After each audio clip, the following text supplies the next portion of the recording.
everybody, and welcome to Unscripted Access, episode number 5. You're here with your host, Nick McCandless, and on tonight's show, we got Bronson Fiore. Hello, everybody. Charles, a.k.a. Dennis. What's up? Anthony Ta. Hello. Ashton Holiday. Hi. Oh, God. And Brittany Parks. What's up? What's up, everybody? We are back again with another episode of Unscripted Access, and we could not be happier to be back with you guys again. We got a lot of feedback, a lot of comments, a lot of questions, and we'll be sure to address them all. But we have quite a bit of news to talk about first. So anyone's been following the news, watched my latest episode of Next Game in View. One thing that I brought up was PlayStation All-Stars Battle Royale. So back in, I believe, November of last year, there was leaked images from Twitter about a PlayStation brawler similar to Super Smash Bros. It's been rumored, PlayStation fans have been requesting it, and now here we are, and domains for PlayStationAllStars.com and PlayStationAllStarsBattleRoyale.com have been registered by Sony, while inside sources are also claiming that's the name of the title. So if this comes about, because Game Trailers is going to be debuting a brand new PS3 exclusive, not God of War Ascension, a brand new PS3 exclusive this Thursday with gameplay for the very first time, I have a strong feeling it's going to be PlayStation All-Stars Battle Royale. If that comes out to be the case, who all is going to be excited for it? Because I know I'll be. I would definitely be interested in it because as far as fighting games go, I've always really bad at traditional fighters, but I am okay at Smash Brothers. So I'm actually really interested in their whole, take on the bring all your big franchises together and put them in battle against each other. You're really bad at Smash Brothers? No, I'm okay at Smash Brothers. I'm really bad at traditional fighting games. I'm really bad at Smash Brothers, and that's why I don't like it. I was decent at it when it was on the N64. No, Bronson, you're a goddamn liar. You beat Joe and Quinn and I like a I am not that good, Bronson. I just need to spend a day online. You destroyed us in that game. That wasn't even fun, man. Anyway, I'm definitely interested. I'm also very interested as to third-party characters that they have in, because it was a huge deal when Sonic and Solid Snake came to Smash Brothers. But then of course that caused everybody to be like, well, what other third parties can we get into these, crossover fighting games? Like, what can we put in it? So I'm definitely interested in that also. But yeah, that'd be really cool. I'd like to, so that like, have there been like characters like that people have been throwing around like Sly and Jack? Yeah, that was actually my question of the week for my show was, which matchup would you like to see? I said I would like to see Nathan Drake and Kratos because they're both badass, but they're still both different. Ezio and Kratos. Right there. Ezio's a third-party guy, so I know, but they could still, if they had the money. I want to see Cole McGrath and can't figure anyone else. We could still see Ezio because Super Smash Bros. Has third-party characters in it as well. Plus, you looked at the PlayStation commercial that they aired a while back. The Michael commercial. They had like all PlayStation characters, but they still had Ezio. Ezio was in? Yeah, they still had Portal. They had Portal people in that commercial too, didn't they? Yeah. Portal? I doubt Portal gun assist trophy. Like there's been a lot of people that are like, was that commercial kind of a hint? I mean, it's debatable, but I mean, we'll just have to wait and see what happens. But I know personally, I would like to see Nathan Drake versus Kratos. A couple people in the comment section said Kratos versus Noriko. I know Noriko's only been in one game, being Heavenly Sword. It's been so long. But anyways, I've heard people bringing up Sly versus Jack. I mean, Snake versus Kratos. I think Snake versus Drake would be crazy. I don't think Drake's going to have any effect on Kratos whatsoever. It would be. That's the problem with games like that. Is how do you match Nathan against freaking Kratos? Kratos is a god it's killing. It's like asking, well, how do you match a dude? All he does is jump and hit blocks against a dude who has the Master Sword that banishes. Hey, he throws fireballs also. And he turns into a raccoon every once in a while. You know, whatever he's feeling that day. Bowser, but... He's a doctor too. He has 50 ways to kill you with a pill. Oh, what about the Sackboy? There was a Sackboy in that commercial, so is there going to be a Sackboy in here? Well, Sackboy's really small, so... well, really, whatever. If this game comes about, Sackboy would be an obvious character. I mean, Sackboy's been one of the biggest characters for PlayStation. I mean, pretty much you would have to have Sackboy, you'd have to have Kratos, you'd have to have Nathan Drake, Sly, Jack, Daxter, Ratchet, Clank. You would have to... Oh, yeah. Sweet Tooth, obviously. Sweet Tooth. Sweet Tooth versus Kratos, that would be crazy. That'd be a great matchup. I mean, there's so many awesome matchups I can think of. They have a lot of great stuff. Someone in the comment section said the Hellgas from Killzone versus the Chimera from Resistance. Like, that would be crazy. Colonel Radek, that's a great... Oh. Is that who you're talking about? What's that? Killzone's, what's his name? Colonel something. So it's an R. Radek. Yes! Well, yeah, Radek's like the leader of the Hellgas. So yeah, like the Radek versus the Chimera. That would be insane. But like Charles, aka Den. Okay, I'm gonna go ahead and address this right now. Charles, we're gonna go by Dennis, but you're gonna see his post under Charles because that's his real name, but he goes by Dennis. So Charles Dennis Lee. There we go. So Dennis is Charles, but we're calling him Dennis. So that's the last time we're gonna bring it up. Yeah, please. last time we're bringing it up because it's really confusing me. I've had to deal with this before, but like Dennis said, I mean, as far as the characters go, I think it's gonna be more difficult to kind of match it up versus like Nintendo, because Nintendo's characters, they all have that kind of that comic, childish type mood. Yeah, so it's easy to, make Link go up against Pikachu or, that kind of stuff. Right. Somehow you just imagine it working. But I think it's because like PlayStation franchises are more like a realistic kind of feel to them. Like Nathan Drake, well what is it going to have against Kratos that's going to allow him to win? Yeah, that's the Besides, thing. Like crawling around the stage and going underneath the stage and hopping around. Maybe his thing is he has to escape Kratos. Well, he has lethal one-liners. How does he KO Kratos then? Right, he just has to one-liners. And that's lethal sarcasm. Kick a rock onto his head or something like that. I don't know. And that's exactly why I brought that up as my most anticipated battle. And then the rock slips, and then Nathan Drake's like, "Oh no!" And then the rock somehow falls on Kratos, and he wins that way. Right, and that's why I actually brought up that battle as my most anticipated, because it's like I can see Kratos going versus Noriko, I can see Hellgas versus Chimera, but you take God of War, who's like this badass beast, versus Nathan Drake, who is like your casual guy, kind of like an Indiana Jones type of thing. I want to see how this would actually work out. And Superbot Entertainment, those are the developers of this currently unannounced project. It's going to be their first title, right? Yeah, it's going to be their first title. They are a first-party studio of Sony, so it's going to be their first title to come out. So I cannot wait to see how this comes out. That's like Thursday. I'm extremely hyped, and I think over in the East Coast, it doesn't air till like 1 o'clock in the morning. Are they announcing it on GTTV? Yes, on Game Trailers TV. So I will be watching that. My man Jeff Keighley will be there to show it off, and they'll be showing gameplay. So I'm very curious, because who knows?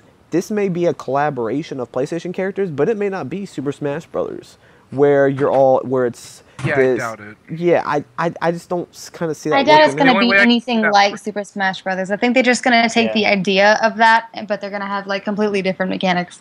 Right. I just hope they don't screw it up, because like I don't know if you guys played or have seen PlayStation Move Heroes. Oh yeah. Where it was like it was terrible. Now part of that was because of the heavy integration with PlayStation Move, but at the same time, it was terrible. And that's kind of how I feel about this game. I really hope that whatever they have, if they need to delay it another 3 years, please do it. Because if they come out with this game and it is a bust, you are going to cause an uproar with your fans. Oh yeah, because everybody's anticipating this so much. People have been crying for this since the PlayStation 2 days, and it may finally... Okay, I've never seen anybody actually cry about it, but I'll take your word for it. I bet you there are people that have. Just openly weeping. Since we have so many people being so literal, demanding demanding this type of project, you're gonna have people that are gonna be expecting the world because it's been how many years? 2, Kratos has never been in a bad video game. Nathan Drake has never been in a bad video game. It's not a time to start. So I really hope they pull this off. I'm looking forward to it. Like I said, I'm really anticipating this Thursday just because if this is what they have, Bronson, that would, oh my God. Obviously you guys can't see what he typed, but he said Sony Kart. What if PlayStation All-Stars Battle Royale was like Mario Kart racing with PlayStation could totally characters? see it. Isn't that like That'd be Little Big kinda Planet awesome. Race or whatever? Yeah. Oh God. Sony Kart Racing. No, they would not, unless Sony wants to have their office buildings blown up, they would not do that. But calling it All-Stars Super Battle Sony 64. Sorry. calling it All-Stars Battle Royale, like, because there's been rumors of it being called Title Fight. Like, there's been all these names, and they've all came from reliable. They've all came from like reliable sources. And I don't know if you guys saw this. This was kind of funny, but David Jaffe, he's no longer affiliated with Sony. He's no longer legally bound to anything with them, but he's still supporting Twisted Metal, and for that I really respect the guy. I'm really hoping to meet up with him at E3, but he started a Twisted Metal match, not last night, but the night before, I believe, called Title Fight, and it caused this uproar. People were like, oh, it's going to be called Title Fight. David Jaffe has confirmed the rumors, and he came down earlier today. He was like, guys, I just called it Title Fight. Chill out. Yeah, but, man, there are but people. this is the thing about David Jaffe. He knows what'll get people going, and he'll put it out there, and then he'll make them look like complete idiots. That's David Jaffe. So I'm definitely looking forward to it. But, I mean, one thing I will bring up, and I really want to get your guys' feedback on this, is E3 is less than a month and a half away. Sony has announced God of War Ascension, which God of War is like a premier blockbuster franchise for PlayStation. There's very few franchises that top off God of War for PlayStation. Gran Turismo is arguably the largest franchise for PlayStation right now, but outside of that, God of War is up there, yet they announce it just randomly. Then you have this huge title. Well, if this turns out to be what it is, you have this huge title people have been demanding, not crying, demanding for years, and that's going to be announced. It's like, hold up. What are they going to have at E3? But this is the funny thing. This kind of happened last year. Because Sony they announced this, they announced that right before the press conference. People are like, well, what are they going to show? And they still had a crazy conference. But this year, I think they've taken it to a whole new level. You announced God of War. Now, if it was a Vita game, okay, I can kind of understand that. But God of War, a full-fledged title for the PlayStation 3, and you announce it just randomly? I don't know what the hell's going on. And Uncharted. Maybe they're saving their E3 press conference. Maybe they're saving their E3 press conference for the Vita, because the Vita needs a lot going for it. The Vita needs some serious help right now. It's floundering in Japan, and the launch is great. Yeah, a great launch lineup. I bought 6 games at launch, but I haven't bought a game since. I think Mortal Kombat would help that. Because Mortal Kombat was really, really amazing to play on the Vita. That actually made me want a Vita. Mortal Kombat and Resistance are both coming up. Are both coming out in May. And actually, recent numbers in Japan just posted 3DS is outselling the Vita 10-1. That is crazy. And I think personally, I own both systems. I play them both about evenly. It's just, I think the price point is really killing the Vita right now. Let's say you like the franchises on both systems equally, then it's going to come down to price point, and just, for the price of a Vita and a memory card, no game, you can get a 3DS and 2 to 3 games. And that's just, ooh, that hurts. I think another thing is, I don't know if you guys have noticed this, but they've cut down on their marketing. Like, they went from a $50 million marketing budget day one to, like, when was the last time someone saw a PlayStation Vita advertisement on television? Like, only during baseball. It's been a while. Yeah. That's the only time I don't watch baseball, so it's been a while for me. Whereas when the device came out, like, I was seeing PlayStation Vita ad after PlayStation Vita ad, and now it just dropped off. So you started with this great budget, and now you're down to, like, nothing? Like, Really? It's I can only imagine they're like, building up to E3. That's the only rational thing I can think of. I mean, you even look to the future. Like, we got Resistance and Mortal Kombat. Which Resistance Burning Skies, if you have a Vita and you don't buy the game, you need to be slapped upside the face, because Resistance Burning Skies is crazy. Mortal Kombat is awesome as well. It's pretty much the full-on PS3 version in your hands, plus additional features such as like a Fruit Ninja type thing. But anyways, you have Resistance. That was so fun. No, that was so fun to play. Yeah. I can't even tell you. You have Resistance Burning Skies, which is absolutely incredible. Got to play that at E3 and CES. So, I mean, you've got some solid games coming up. Then in June, you have Gravity Rush and the Metal Gear Collection, which both look solid. But beyond that, the only things I've seen that I'm really stoked for are Persona 4 The Golden and Sound Shapes. But, the thing is that Persona 4 The Golden is a remake. Yeah, so, but they are adding significant content to that. I had this discussion, I think last night with Ashton. Like, the content they're adding, like, even if you've played that game, it's well worth going back to it. That said, I think they're going to spend probably up to 3/4 of their press conference on the Vita. They need to sell it, and that's the way you do it, is with games that you can't get anywhere else. I really think, I think they're going to push Vita and PS3 integration, because, to be honest with you, you can have great games, but pushing Vita and PS3 integration is arguably going to be your biggest selling point. They need to get the remote play feature out there. And to be honest with you, I think that's one of the biggest mistakes, is not having that available day one, where you can remote play all these games that you told people you would be able to. Because if you came up with that day one and you were releasing commercials, hey, you can play Killzone 3 no matter where you are as long as you have an internet connection, people are going to be like, are you serious? I mean... I think that's one thing. And they need a killer app, a game that everyone wants to buy. Which there's two titles that would do that. There's two that would do that. Uncharted's great, and there's a lot of titles on the game that are great games, but nothing that is going to make it explode the way Mario Kart and Mario 3D Land did the 3DS. And Call of Duty's one. I know that's the one you're thinking of. Call of Duty and Grand Theft Auto.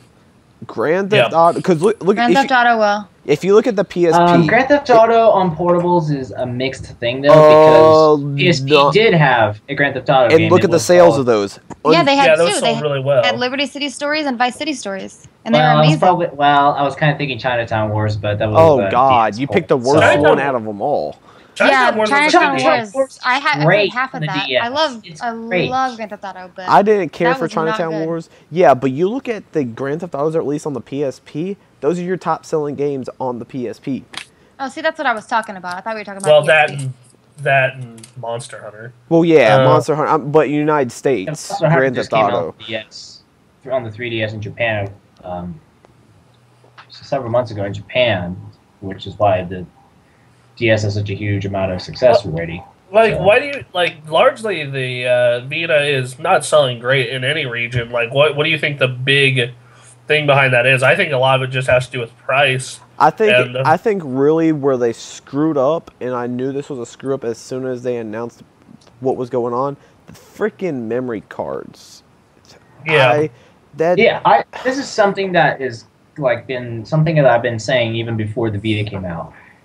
They say the system starts at $250. That sounds great until you realize that it doesn't actually cost $250 unless you have no way of saving anything. So the true cost of the system, at least, games install. Games have a 3 megabyte install. So your system's going to cost at least your system's going to cost at least $270 just for the smallest amount of storage, which probably isn't going to last you for more than 2 years. Yeah, it's like that. It's like the Xbox 360 arcade system, minus any type of storage. You're like, oh man, I want some DLC. Well, I want to install a game, or I want to go out get DLC. Well, too bad. You got to go out and buy a hard drive, and that drives the real price of the system up. Yeah, same problem. Yeah, it hasn't. It's definitely not been the best launch, but I've seen various people commenting and posting about the Vita failing and Sony dropping it. There's no way in hell Sony's going to drop this Vita anytime soon.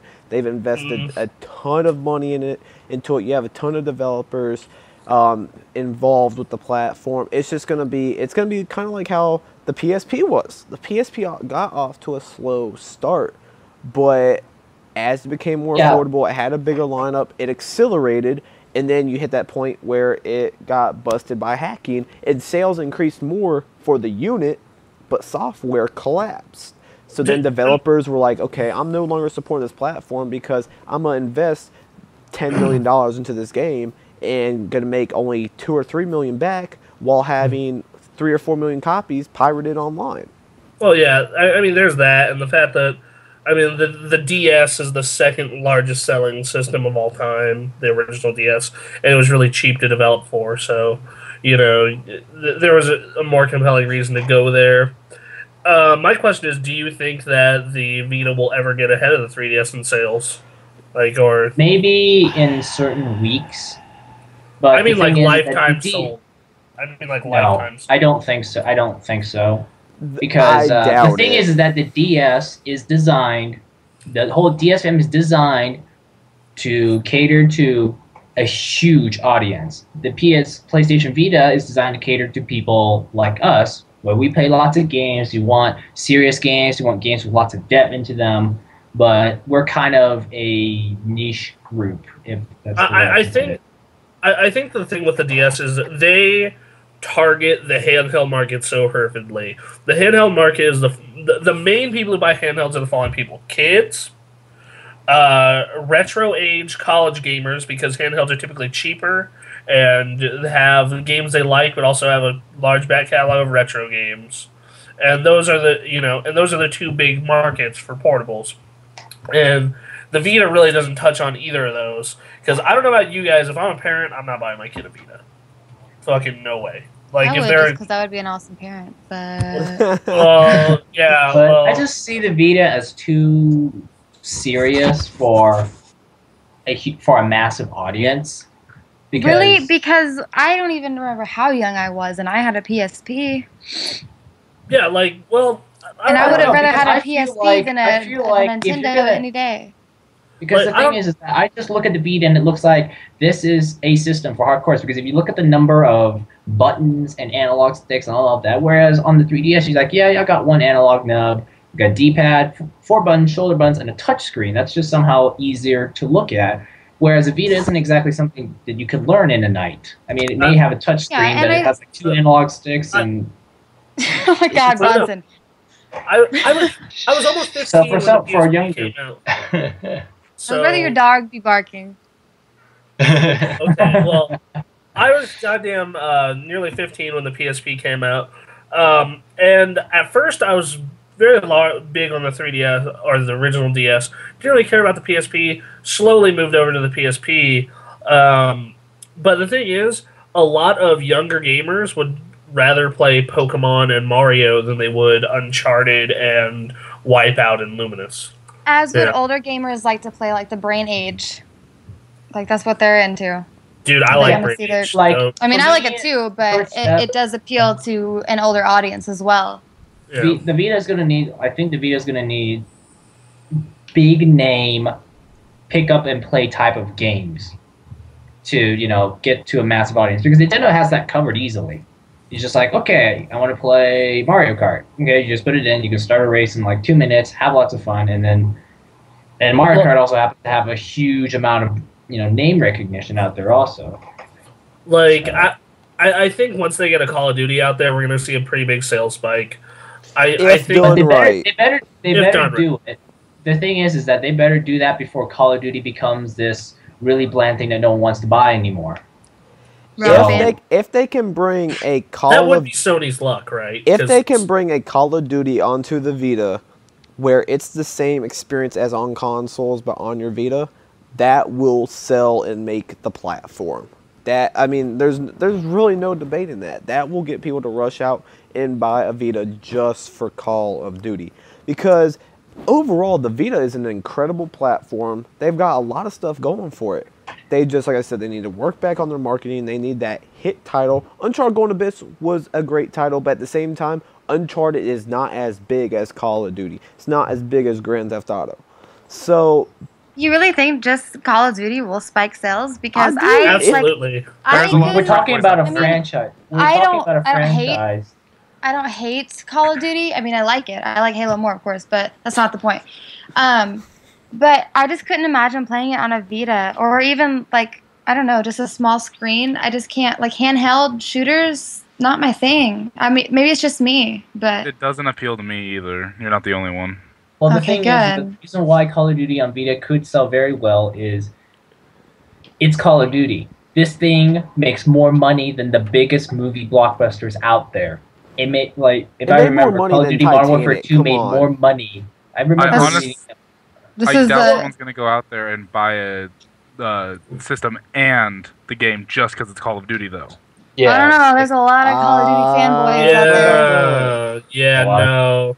Trust me, I went down. I remember going to the Modern Warfare 2 midnight launch. There are people I saw down.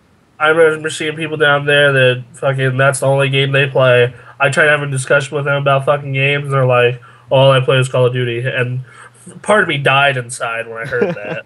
Well, yeah, it's real sad. But there are people who own consoles solely for Call of Duty. Like you're spending, $300 and $50 every year. Walmart runs out Xbox 360 just because Call of Duty came out.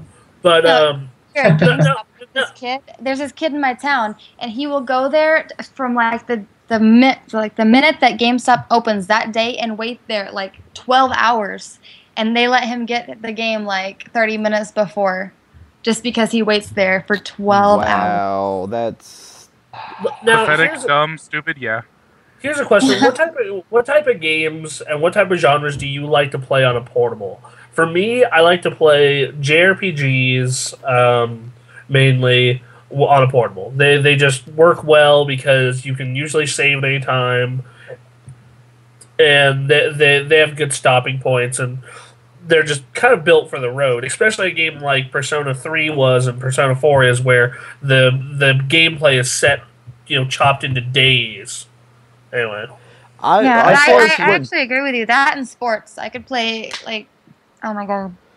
Yeah, sports. I really like racing on portables. Kart racing's great. I see myself playing a lot of JRPGs. I also tend to notice that I play a lot of games on my portables with an overhead kind of view, like Pokemon, Golden Sun, Fire Emblem. Pretty much all I play is overhead view somehow just works so much better on the portable than it does on the TV. So I know my experience from the handheld lounge at PAX was almost everyone plays Pokemon.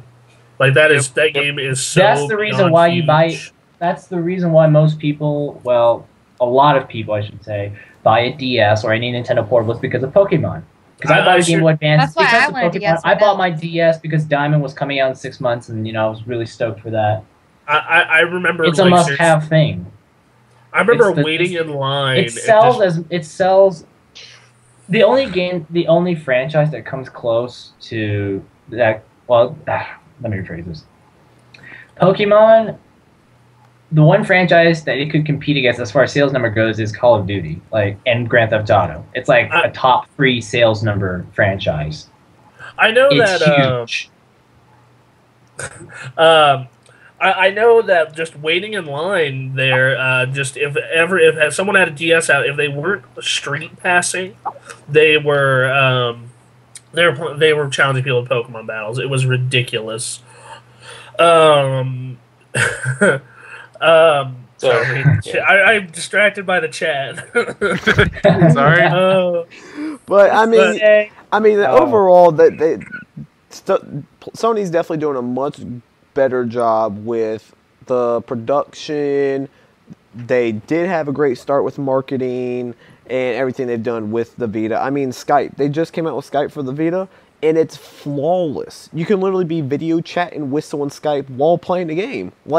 It's incredible. Would you be doing this podcast on your Vita right now? Yes, which we're not going. No one on the staff will be doing, because I know if you'll be playing the game, that would be kind of cool, because it would be cool. But it would be cool.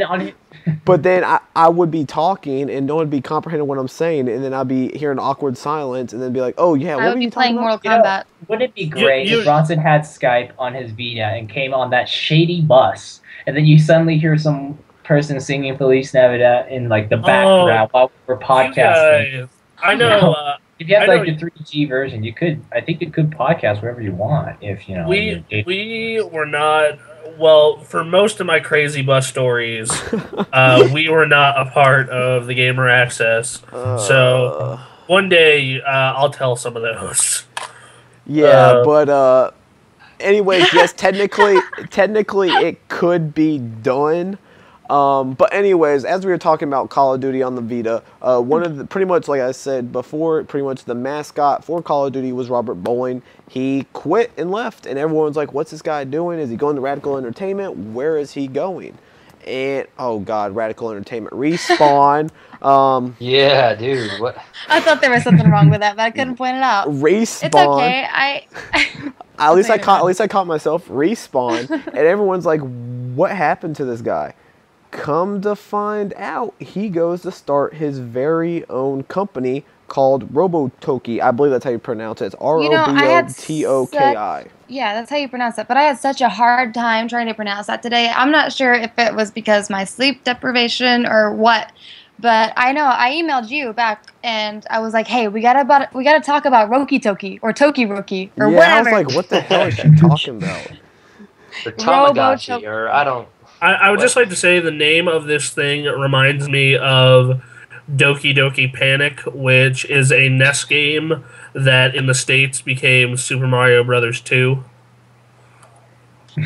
Trivia of Bronson's story. Because you know Japan thought because the guys in Japan thought that America was too stupid for the real Super Mario Brothers 2. Yeah, and they thought it was too hard. Yeah. Yeah. But I heard that, I didn't hear, but it seems to me that Robert only came out to Game Informer about this. Is that the only source that he went to? He went to a couple different sources, but he gave Game Informer like the inside scoop, yeah. I'm just kind of, like, I was reading that whole story, and I know he's the creative director, of course, but some of the stuff he says in that interview with GI made me feel like he was hinting about someone getting in the way of what he wanted to do before. Oh yeah, I'm sure this has more something to do with his resignation from Infinity Ward that anyone is thinking. Yeah, I'm sure. Or maybe I'm just sorry. No, I'm sorry. I feel like Bronson. No, I'm sure what happened was Robert Bowling was at Infinity Ward. He's like, okay, guys, I love Call of Duty. It's making us a ton of money, but let's try something a little bit different. And they said, no, we're not trying anything different. We are making the next Call of Duty, and there's nothing you can do about it. Yeah, I thought that maybe I was just reading too much into it, but that is the vibe that I got. No, I guarantee you that's what happened. And I'm really interested to see what he's doing with Robotoki, and what they're going to be doing. It's pretty much it's official. He pretty much confirmed that it's going to be targeted towards next generation consoles, so we can't expect anything on the PS3 or 360, the PC, of course, and mobile devices, possibly the Vita. It's completely self-funded. Did you know that? It's currently self-funded. Yes. And he's only working with people. I think what he said was, what is it? Well, he's made it really clear that his main focus is creativity, of course. But if you get in the way of that, or that isn't your first priority, basically he's not even going to try to work with you at all. Like, he's just going to be like, psh, bye. Yeah, Bowling pretty much said that he's only going to work with partners who support that self-funded model, because he does not want that person to say, you cannot do this because this is what brings in the money. He doesn't want to do that. He's been under that for how many years with Infinity Ward? He started his brand new development studio. He's wanting to diverge from that and offer gamers. He's El Presidente now. He can do whatever the hell he wants. Yeah, so he wants to offer gamers a completely new experience, and it's going to be interesting. I doubt obviously Robotoki's not going to have a presence at E3 with the company pretty much just now becoming official. However, I am curious if Robert Bowling is going to have a presence at E3, because if he does, I will contact anyone I have to. I actually have his email, so that won't be an issue. But I got to meet this dude, too. I will contact him, and I tell you what, give me 5 minutes to interview this guy. And I'll be like, I'll ask him one question. Robert Bowling, air it all out. That's all I'm gonna say. Robert Bowling, air it all out. I know you're trying. I know you've got it like kept inside. Just air it all out, completely uncensored. You say what you want. I'm not gonna edit a word. Get him on Unscripted Access. So, no, I'll scare him too much. I have a question though. What do you think his first project's going to be? Do you think it's going to be a shooter? I don't. I think he's going to go completely different. I think he's going to be like, okay, I'm done with shooters. It could be. I think it's going to be something completely off the wall. I mean, with creativity as a main focus, like game mechanics aside, like that's the second, not even a second probably priority. I'm really interested. I'm really interested. I really think it's going to be more along the lines of like a Little Big Planet type of thing. I was thinking, but I don't know because that doesn't sound like Robert Bowling's style. But the thing is, that's the thing. People judge his style on Call of Duty because that's all they know him for. We don't know his style because he's been restricted to Call of Duty. You never know. This guy could be the biggest creative nut out in the world, but he's been restricted to Call of Duty, and Infinity Ward's kept his mind shut. Pretty much said, well, guess what? You're focusing on Call of Duty. You've got a problem with it, you leave. And that's what he did. And I respect the man for that.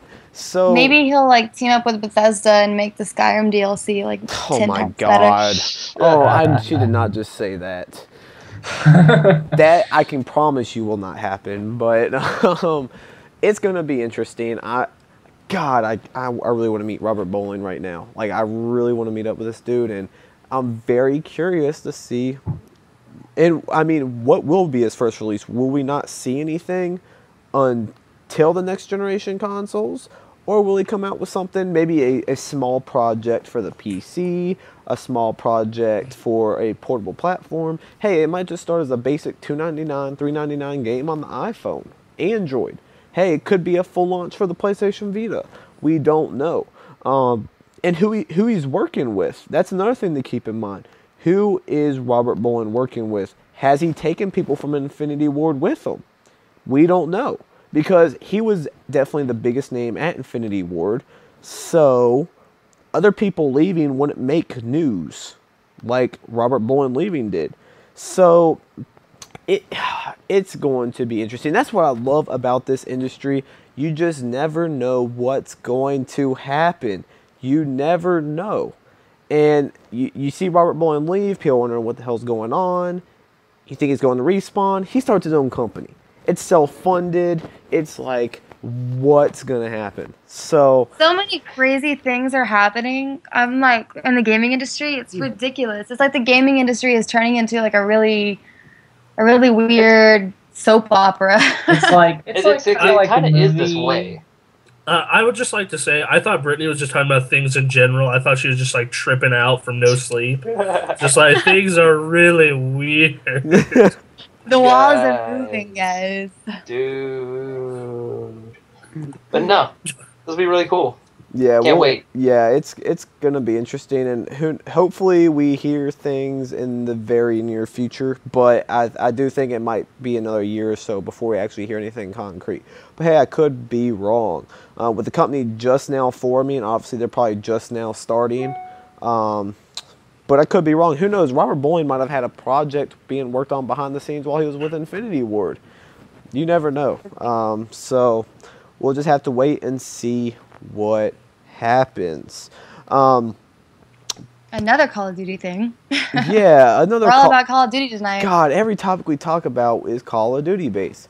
But May 1st, we have another Call of Duty being announced. Yay! What's more exciting is the playoffs. Yeah, it's going to be pretty much. It's going to be a video trailer, whatever, being shown during the NBA playoffs. The first round, May 1st. Anyone excited? Because I am not. Don't care. This is not Black Ops 2. It's This not is totally Black Ops 2. But it's Treyarch. Is it or is it? Like, It is. It is totally. because I know that Black Ops 2 exists. I just didn't know if it was announced yet or not. Yeah, no. But I did see this thing, and let me pull it up right here. Let me link it to you guys. I know that our listeners cannot see this, but it is a leak that a GameStop employee put up on Call of Duty Wiki, and it says 5/2/12 return for debriefing, and it says Eclipse multi, and then at the bottom it says a GameStop employee has leaked a marketing stand promoting the next Call of Duty. The image is very similar to a poster that was leaked a couple days ago, which urges the reader to return to debriefing on May 2nd. The new game is also referred to as Call of Duty Eclipse and not Black Ops 2, suggesting that Treyarch may be listening to fan feedback from the Call of Duty Iron Wolf feedback earlier this year. Here's the thing about that. Or it's DLC. I think it's DLC. That's what I was thinking. Because it looks legit, and the thing is, it can't be a new Call of Duty game. You aren't going to announce a Call of Duty game less than a month from its launch. May 2nd is right around the corner. Hey guys, we've got the next Call of Duty coming out. It's available in 2 days. They're not going to do that. Yeah, no, Call of Duty's never been like that. They've always had a huge build-up. Yeah, so I think DLC, if this is anything, it's probably going to be DLC. But who knows? Or fake. It could possibly be fake. If it's a fake, whoever did it deserves props because it looks extremely legit. But at the same time, you have some masters of Photoshop out there. So I just don't really even understand what it is that I'm looking at here. I mean, I see the Activision logo. I mean, it is obviously, if true, going to be some Call of Duty base. And I mean, May 1st is when we're supposed to hear whatever's happening. It's supposed to be the new Call of Duty, so will we hear something about DLC? And then, I mean, it's going to be crazy. Like, it's like, okay, there's another Call of Duty coming out. Yay, not so much. But at the end of the day, it's like, how is this going to tie in? It's going to be a crazy week. Well, I think that people are going to be more excited about the playoffs than Call of Duty. I mean, I am, but that's possibly because I can't share my anticipation with Halo 4, partially because this will be the 9th Rock Band. I mean, Call of Duty, sorry. What is going on? What? I won't start this up again, though. I would just like to say... it was a joke and nobody laughed. Nobody got it. I laughed afterwards, so not make you feel bad. Don't really care that much about the NBA playoffs. Don't really care that much about Call of Duty. But hey, it's baseball season, so... There are a lot of people who care about both the playoffs and Call of Duties. Baseball's amazing. I don't give a crap about sports at all. Cast, get Dennis into football. Yeah, Thunder's final regular season game is tomorrow against the Little Nuggets, and then playoffs start Saturday. Yes, if we keep on talking Call of Duty like this, we're going to have the Gamecast problem where we talk about Call of Duty in every No, we will not talk about Call of Duty every episode. It's just this episode. We got to make up for this by talking about Halo for the next 2 podcasts. Definitely, we're not going to do that either. But whoa. Halo 4, we're not going to hear anything or see anything new till E3. We all know that. Yeah. I would like you all to know that Halo 4 is 195 days, 1 hour, 45 minutes. God, thanks a lot, Bronson. Here we go. Yep. Thanks a lot, Bronson. I could do the PAX Prime counter. It's up now. But, you know what? No, anyway. We're good. We got one counter already listed. We're good. Right. But on another note, this is good news for Anthony and Ashton and I. NFL Draft Thursday. All right. Yay. Oh my God. Video game news, NFL Draft. Well, getting back to video game news, there was a announcement that Arkham City got new DLC coming, Harley Quinn's Revenge, and after that, the Game of the Year edition, which will include everything released before. All the maps like Wayne Manor, Main Hall, Black Mask, all that stuff, Joker's Carnival. The playable characters, Catwoman, Robin, and Nightwing, and then all the skins that you got for that. Getting it at GameStop, I think it was, with the 1970s batsuit and all that. So it looks pretty cool. At least a trailer for it. And it has some of the worst box art of all time. So yeah, the box art is pretty bad, but it'll be coming out May 29th, so we've got a little over a month. They didn't. Harley Quinn has a sexy new outfit. Just saying. They didn't announce a. They didn't. Thanks. Yeah. They didn't announce any type of pricing or anything like that, but it said to add over 2 hours of gameplay, so it's going to be a pretty big expansion. I wish we saw this more with single-player titles, where we actually saw DLC to expand the story, if it's able to. I'm not saying add some crap in there just to make a quick dollar. But if you can find a way to expand the story, make a side story, something like that, it's something I'd like to see more single-player titles do. And hey, it may be a way to keep people from trading in their games right after they beat it. So I know I'm definitely looking forward to... Single player should do more of that. It's like ridiculous how I feel like sometimes the $60 runs out fast for certain games. Like, you know, Fable 3 didn't do anything afterwards, and I was hoping that game would get improved somehow. Yeah, like a game like Fable 3, there's no excuse not to come out with DLC for a game like that. Right? Yep. Or what about like Force Unleashed 2? It's in the Star Wars universe. Bronson, don't even start with me. I love it. Thank you, Dennis. Thank you. That is not a good video Thank you. I will start with you. No. I don't care.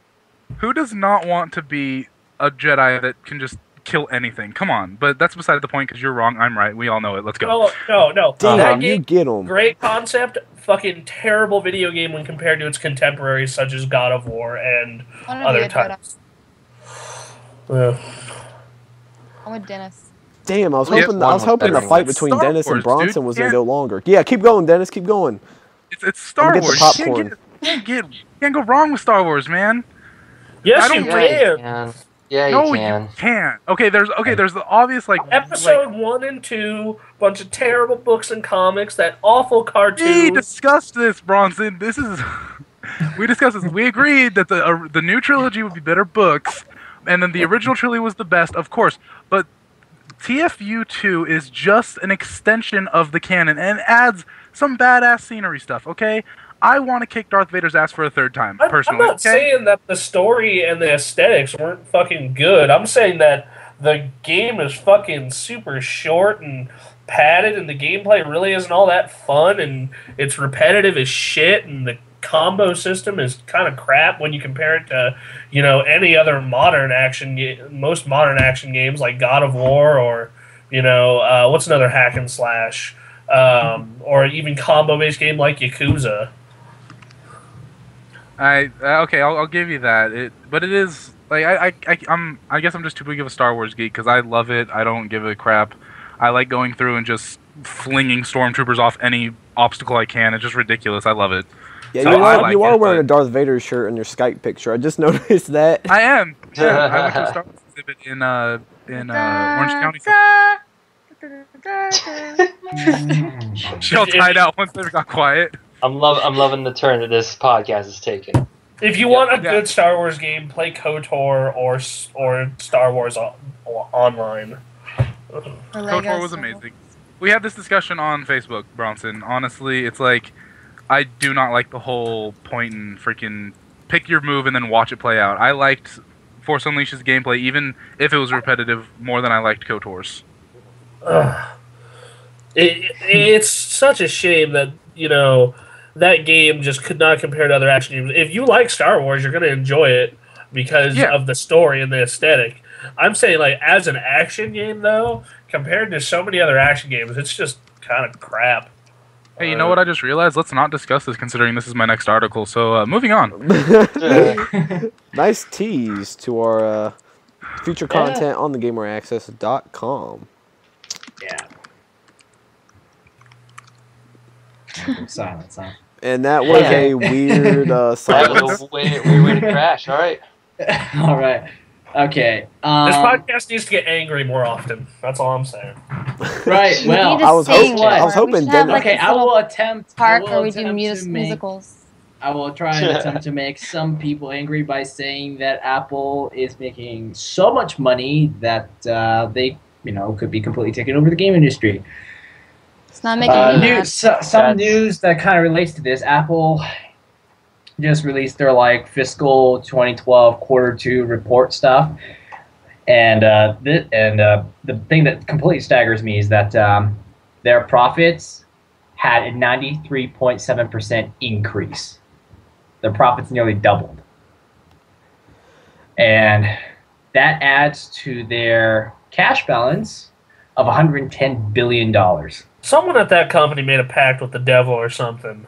Yeah. The Illuminati. I'm going to get even more specific here. $39.2 billion in revenue, which includes 35.1 million iPhones, 11.8 million iPads, 7.7 million iPods, and 4 million Macs. Yeah. But this is the thing. Those are insane numbers. Don't get me wrong, but people that are saying Apple's the devil, this and that, like, I don't understand where people that say that are coming from, because it's like, put yourself in their shoes. You're making this much money. You got a chance to make more money. People are still buying your products. I mean, you're gonna take advantage of it, and it's not like because they're nice products. They work well. Right, and that's the thing. It's not like this isn't like the late. I don't think this is like the late '90s where Microsoft dominated everything, but at the same time, people didn't really like what Microsoft was making because it was buggy and that kind of stuff.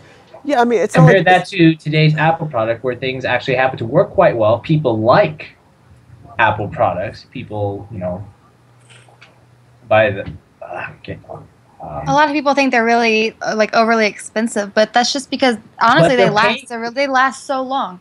You're paying for the quality, and I think you're kind of paying for the image also. You are because there's a thing. It's just like if you're in digital media, well, kind of assume that you use a Mac computer. I mean, yeah, you can do media on Windows, but it's just like, yeah, Mac is the media computer. Mac's easier to use. Mac's like more secure. Just. Yeah, it's just like you've brought up, like buying a MacBook or anything like that. Apple makes an insane amount of money off of their computers, more so than they do their iPads, simply because their iPads, they're making less money on their iPads now than they did with the previous generation, because they've got that Retina display that they're paying out the ass for. Now they've got the MacBooks where, okay, you look at the hardware, they've got, like the one I just recently bought has an i7. However, I can get a Windows laptop with the same specs I have now for almost half the price that I purchased this thing. But at the same time, why didn't I go that route? One, because of how the software is, how it improves my productivity.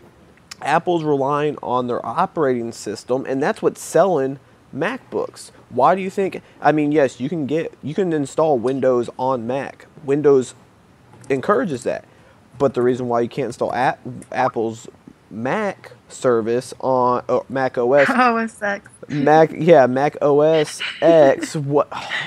The comments, I swear. Mac OS X is the current version. The reason why you can't install that on Windows is, first of all, it's not designed for various types of hardware, and second of all, Apple knows that if you could get Mac on a Windows PC, no one would buy a Mac computer, other than those who are brand savvy and want that glow-up Apple logo, which... I would just buy it because, as Bronson said, it's sexy. It's very sleek. It's very just modern and just nice and simple.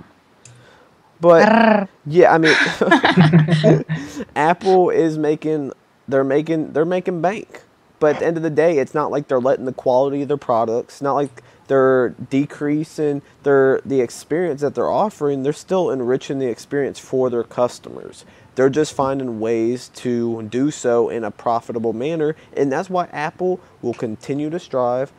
That's why their stock prices are outrageously high. It went up $200 in the last year and a half, I think. God, I wish. So if you invested, probably people are probably thinking like you can invest right now and get rich too, because Apple doesn't look like they're gonna, slip anytime soon. Just keep doing what you're doing. Just keep doing incremental improvements to your products. Keep that really good build quality, and unless someone comes by and completely changes the game, not much to worry about.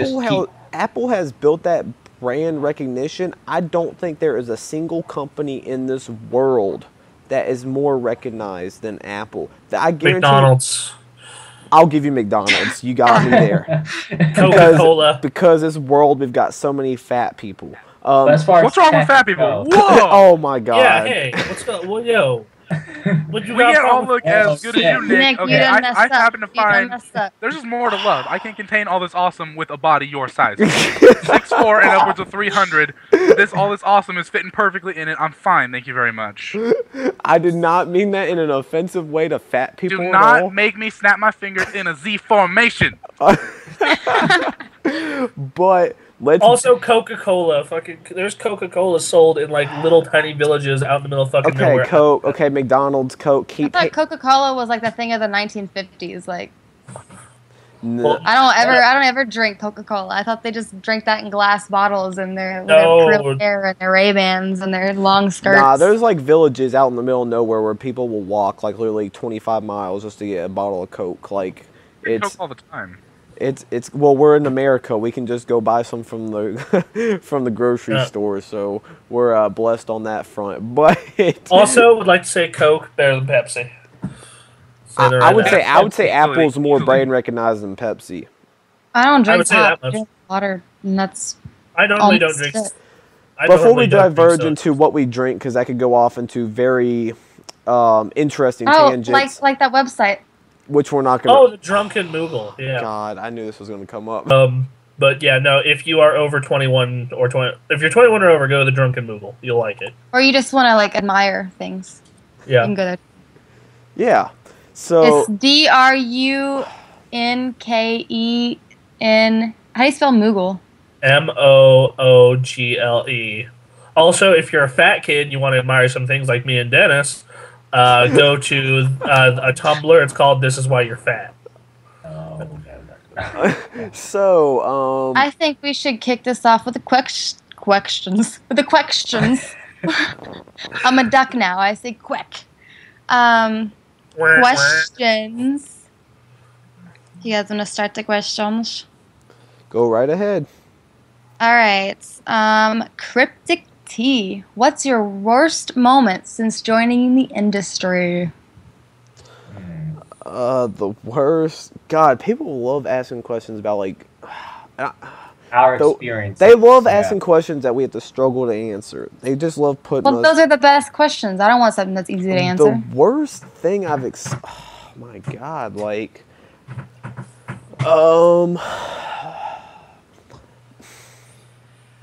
wouldn't it be at E3 that you told me about that hooker? Yeah, well, there's plenty of things I can say. I'm gonna come off weird. I'm just not bringing it up.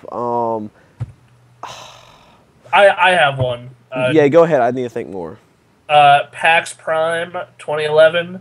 The dude who cosplayed as Misty from the Pokemon anime. Like seriously, that dude showed up like everywhere where Hayden and I were. We thought we were being stalked. Okay, yeah, now I know what it is. You made it easy for me, Bronson, so I appreciate that. I would say going to the New York Comic-Con, that was torture just because I walked in and I heard about these smells you get. So I was like, okay, it's gonna stink. Some people are gonna stink. Some people are gonna be fine. No, the whole convention center was just filled with stink. Like, yo, can I say this right now? If you go to a con, a PAX, a Comic-Con, an Anime Expo, Sakura-Con, anything that's open to the public, motherfucking shower. God damn. And that's where I was surprised, because why wouldn't you just shower anyways? Well, yeah. I'm just saying, like, if these people have an aversion to showering, at least shower when you're going out in a fucking crowd. Considerate of other gamers. If you go out for that 1 week of the year, you actually leave your house, take that 1 week to experience the life of showering. It's something great, trust me. The freshness. You make life choices in the shower. It's nice. Trust me, the freshness is. Or at least a bath, man. Like, come on. You've got to take a shower before you take a bath, though, because if you take a bath and you haven't showered in forever, you're own filth. Yeah, you're gonna be bathing in filth, which may just be worse. So first time take a shower. Afterwards, you can. That's why I was glad for PAX East. PAX East really wasn't an issue, but New York Comic Con was absolutely disgusting.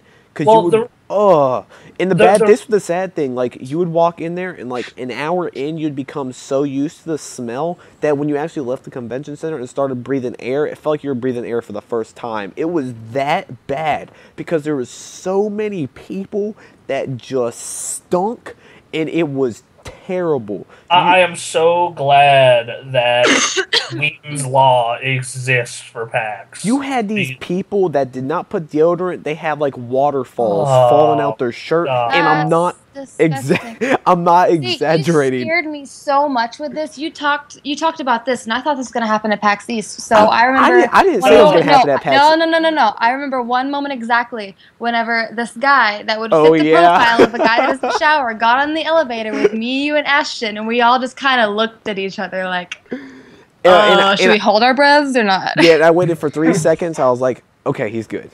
He's McFresh approved. I would just like to say, I think a lot of that is because if you go to the PAX forums, that is part of the don't be a dick rule. Like, it says, this includes showering. It's hella funny, but... that in Comic-Con. Because Comic-Con doesn't have Will Wheaton doing amazing speeches about not being a dick. That was a question. That was a statement, but you can answer it if you like. But yeah, I would say that was my worst moment. Is like, I was kind of psyched. I was like, okay, it's going to be my first Comic-Con. And then I walked in and I'm like, oh my God. Like, it's just, the smell is so bad. It's worse than a men's locker room after like a football game. It's absolutely. Oh, I don't know, man. That smells pretty awful, dude. I used to be a football manager in high school. No, I don't know about that. Okay. I had to wash dirty socks of football players. Yeah, no, I played football in high school, and yeah, no, like that. I wouldn't want to smell me. This is the thing, though. Football players, you guys at least shower. These guys at Comic-Con, they haven't showered in weeks. They're sweaty, and they've got no deodorant. Like, this is no... Dude, there's one guy, like, when I said waterfalls coming out of his shirt, I'm not exaggerating. This dude had drips falling out his shirt onto the floor from his armpits. Do we really have to go into this much detail? Like, I think we get the gist of it by now. I don't know, man. I hope nobody's eating and listening to this podcast right now.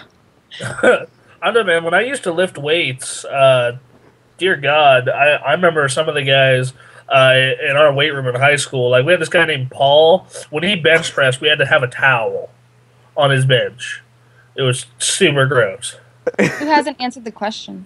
I think only 2 people have answered. I think only Bronson and I have. Yeah. Now, I have a question for the listeners. What's worse? Seeing a half-naked man dressed as Misty all weekend follow you fucking everywhere? Or horrible, awful, smelly-ass people for an entire weekend? Well, because, see, this is the thing. I'd rather have the Misty dude. Did the Misty man smell good?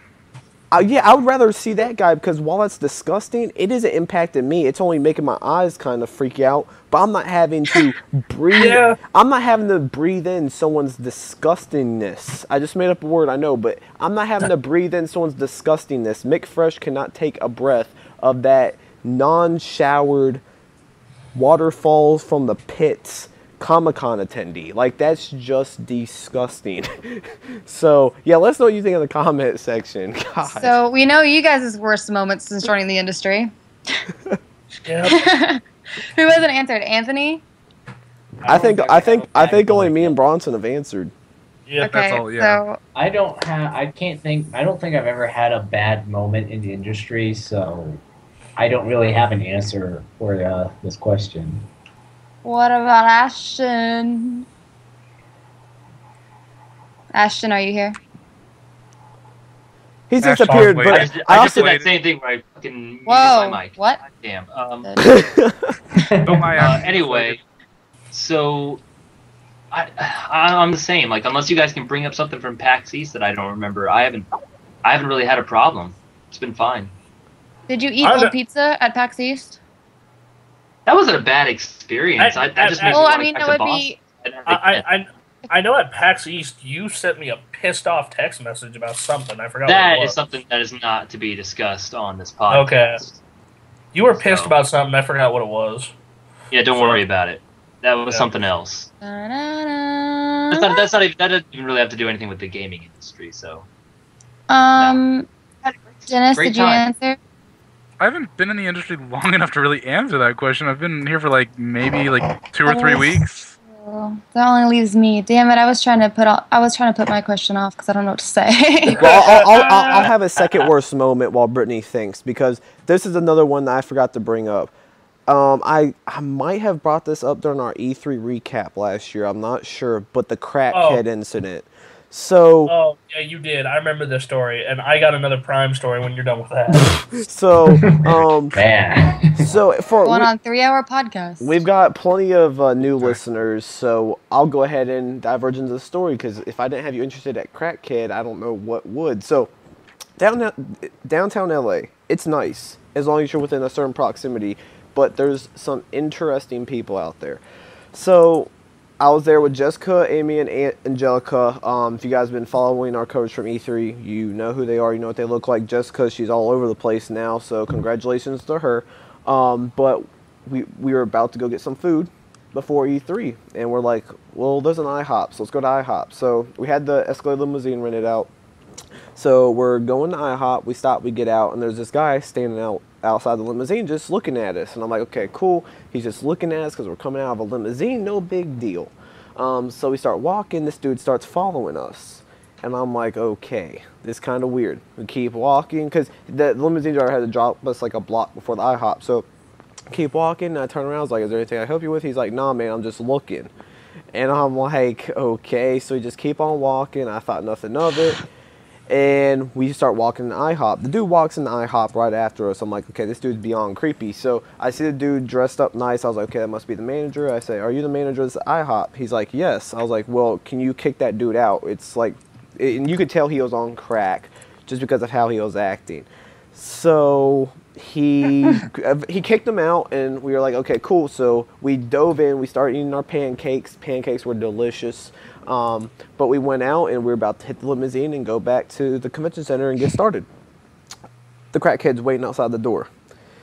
And that's not cool. Yeah, the crackhead is waiting outside the door. And once again, we had to walk a block to meet the chauffeur with the limousine. So we start walking, and I'm like, sir, is there anything I can help you with? He's like, no, man, I'm looking. Just leave me alone. And I'm like, I don't want to flip out on the dude because you don't mess with someone who's on crack. For people that don't know, if you're on crack, you are extremely strong and you will do the craziest things. So I'm just not trying to spark anything with this guy.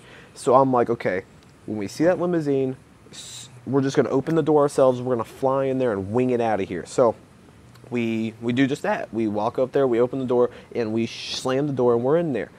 Then we found out that the chauffeur was walking around the limousine, didn't know we were in, because we went from being like 10 feet from the door to in there within like a split second. So she's walking around the perimeter of the vehicle to open the door and let us in and she didn't even know we were already in there. Crackhead stops her. Now, we're in the limousine. There's soundproof doors. You don't hear anything going on outside. The windows are slightly tinted, so we could see what was going on, but we didn't hear anything. All we saw was this dude yelling at her about something. She said something back to him. Within a second, she freaking darted around the vehicle, got in the car, and slammed accelerate out of there. To this day, I don't know what happened. I did not even think to ask. But now I look at it, it was hilarious. It's something you would see in like a movie.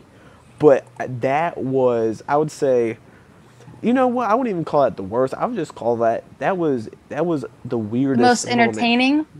It was not entertaining at the time, but looking at it now, yes. So I think I've given Brittany some time to think something. Oh God! Up. Now I was listening to your story. Okay, well, Brittany, don't listen to mine because Brittany, don't listen to mine because mine's fucking lame. So,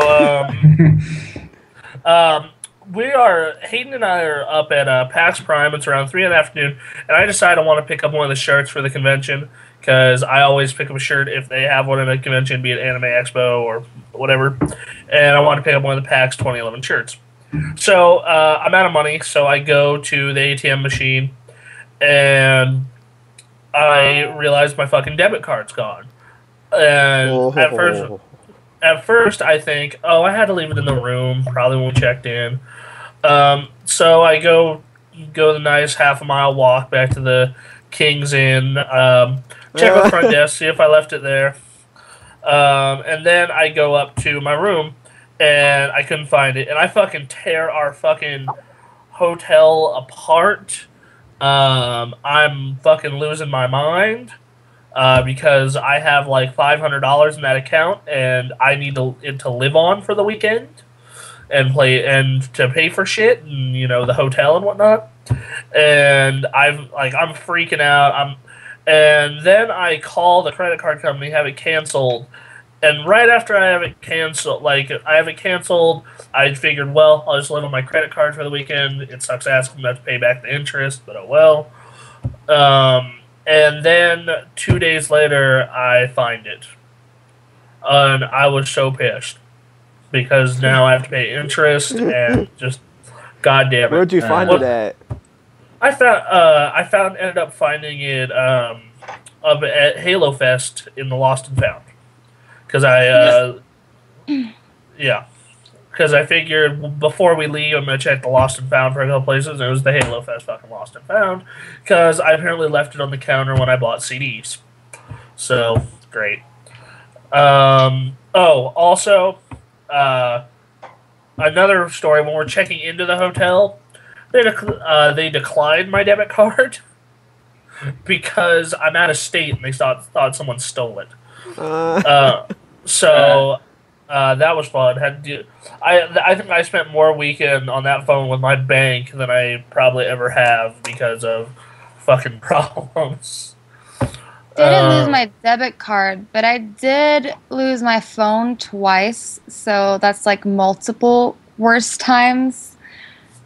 Oh my god, I can't believe my luck with losing phones. It's pretty ridiculous. I lost it in Vegas. Oh, you tell this. You tell this story, because I have the one about the fucking bum at a Halo tournament. Let's keep ours. Keep going. Bronson, you said 2. We're going to restrict you to 2. Yeah. Oh, but this one's great. Man. You can't steal story time. Keep going. Yeah, just go ahead. But, yeah, I'd probably be losing my phone at CES. And then again at PAX. I think it's like a curse, honestly. Maybe I'll lose my phone again at E3, which I really hope not. No, because we're like gluing it to your leg or something. Okay, well, that would be the weirdest place to glue it if you're going to glue it somewhere. Glue it to my hand. There you go. Yeah. Or just like, we'll get one of those straps and just wrap it around my hand. But I like how Bronson's still trying to tell a story in the comments. Yep. Yeah, losing my phone. I don't really have anything else to say. I guess missing my flight as well. I lost my phone, then missed my flight the next morning because Nick McCandless didn't set his alarm. Oh, yeah, so it's my fault. I did set the alarm. Let me make it clear. I did set the alarm. I just forgot to turn the alarm on. So let's make that clear. That's kind of the same difference. Well, I didn't miss my flight. Nah, but it was crazy how fast we got packed though. We went from like our room being completely trashed to like being up and like in the taxi within like 10 minutes. And then we did go back to the Bellagio so I could redeem my $40 ticket that I won the night before. Brittany just missed her flight. Does she care about getting to the airport? No. Oh, I got to redeem this lottery. $40, dude. This ticket she won from the Bellagio. So we go from like, okay, she just missed her flight to going to the Bellagio to redeem her ticket, then going to the airport. Well, once I missed my flight, it's not like I could. Yeah. And then they lost your luggage. I understand the logic. And then they lost your luggage, didn't they? Yes, on my way home. God. Those 24 hours were just like, God. It was the worst.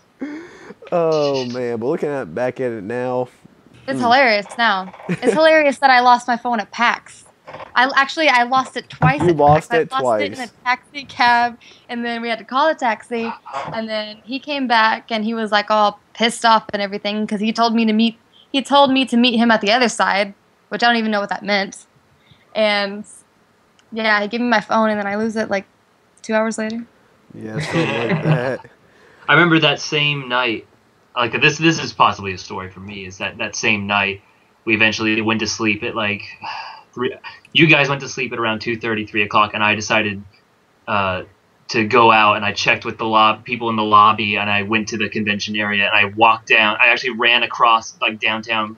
Well, it wasn't downtown, God, but no, I was running down in Boston to the hotel we were having the party at, checking with security there.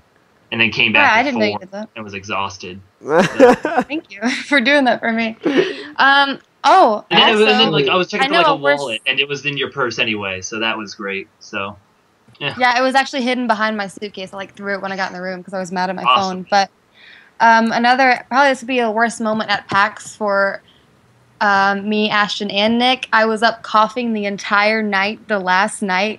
I didn't go to bed till like 5 a.m. And I know I could hear both of you. You would just like turn around and be like, "Oh my god!" Not that loud. I don't remember doing that. You would just be like, "Oh." That's just Nick in his sleep. Yeah, well, Nick, you don't even remember waking up and saying something and like dancing in your sleep. I was not dancing in my sleep. You did like the sprinkler or whatever. Working out, yeah, that's what it was. It was working out. You were like working out in your sleep. All right, so a question I have is the next event we go to. How are we going to set the rooms up? We're not going to discuss that on the podcast, really. No, I think it could be entertaining.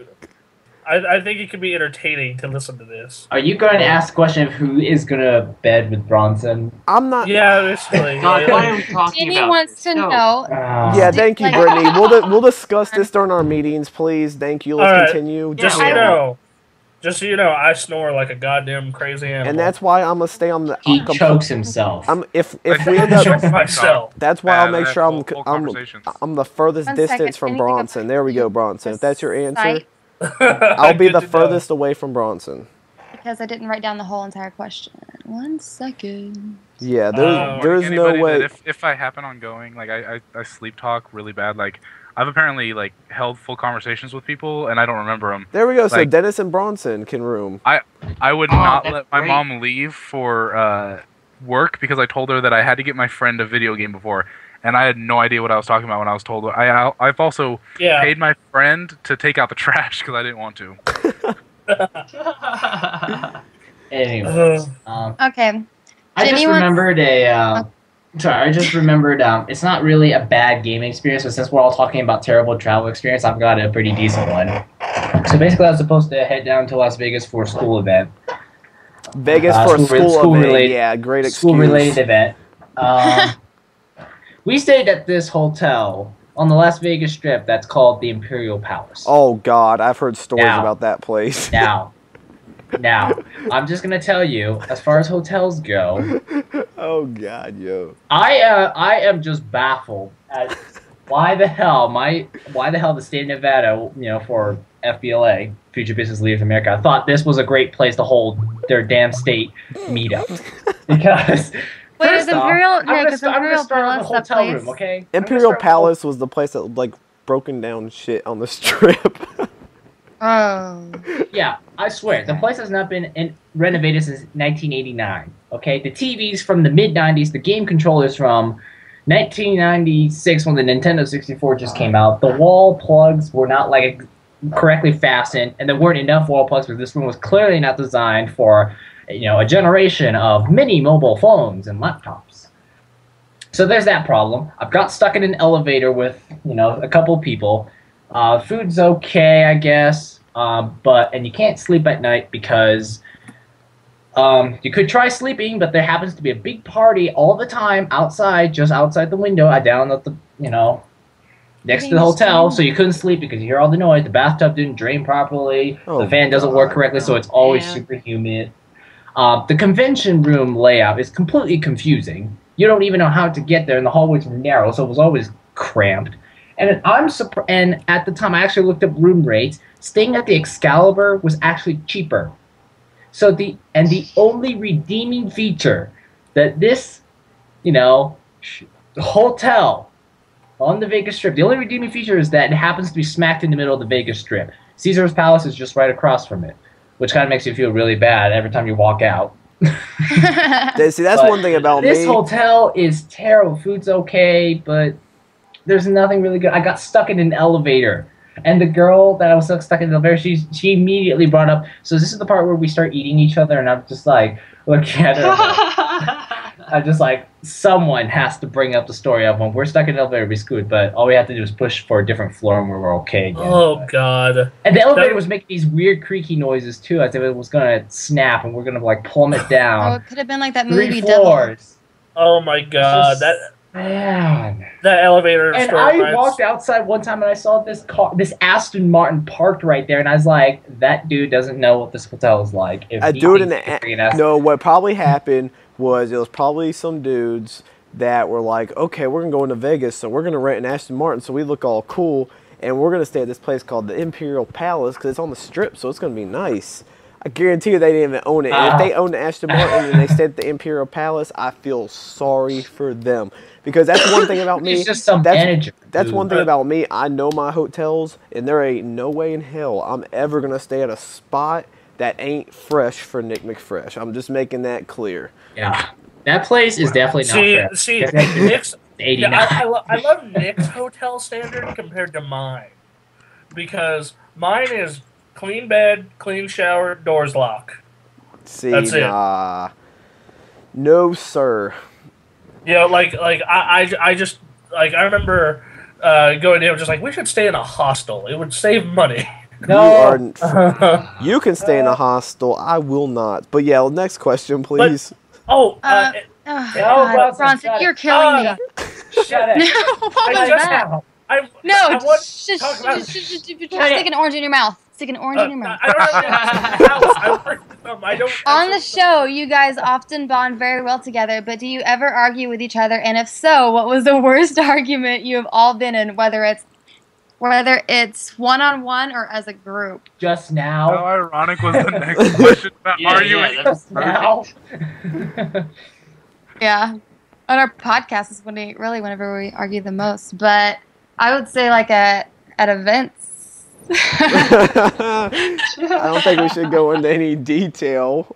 I won't be the one to go into detail, I'll put it that way. Well, it was just, we don't argue at all, actually. It was just, there have been a few times at events where Nick has been concerned about my safety, usually when I went off by myself in public. And other than, that and slapping him at CES, that's about all. But you did ask for that, so that's not really arguing. Next question. They have Star Wars, but as for the rest of us, I don't think we've ever had a spat larger than probably yelling at Bronson to quit using a soundboard during meetings. And his dogs.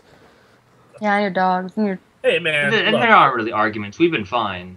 They're not like legit arguments. I was like to say, those are not my dogs. Those are my mother's dogs. If we're up to me, I'd have one cat, and that's it.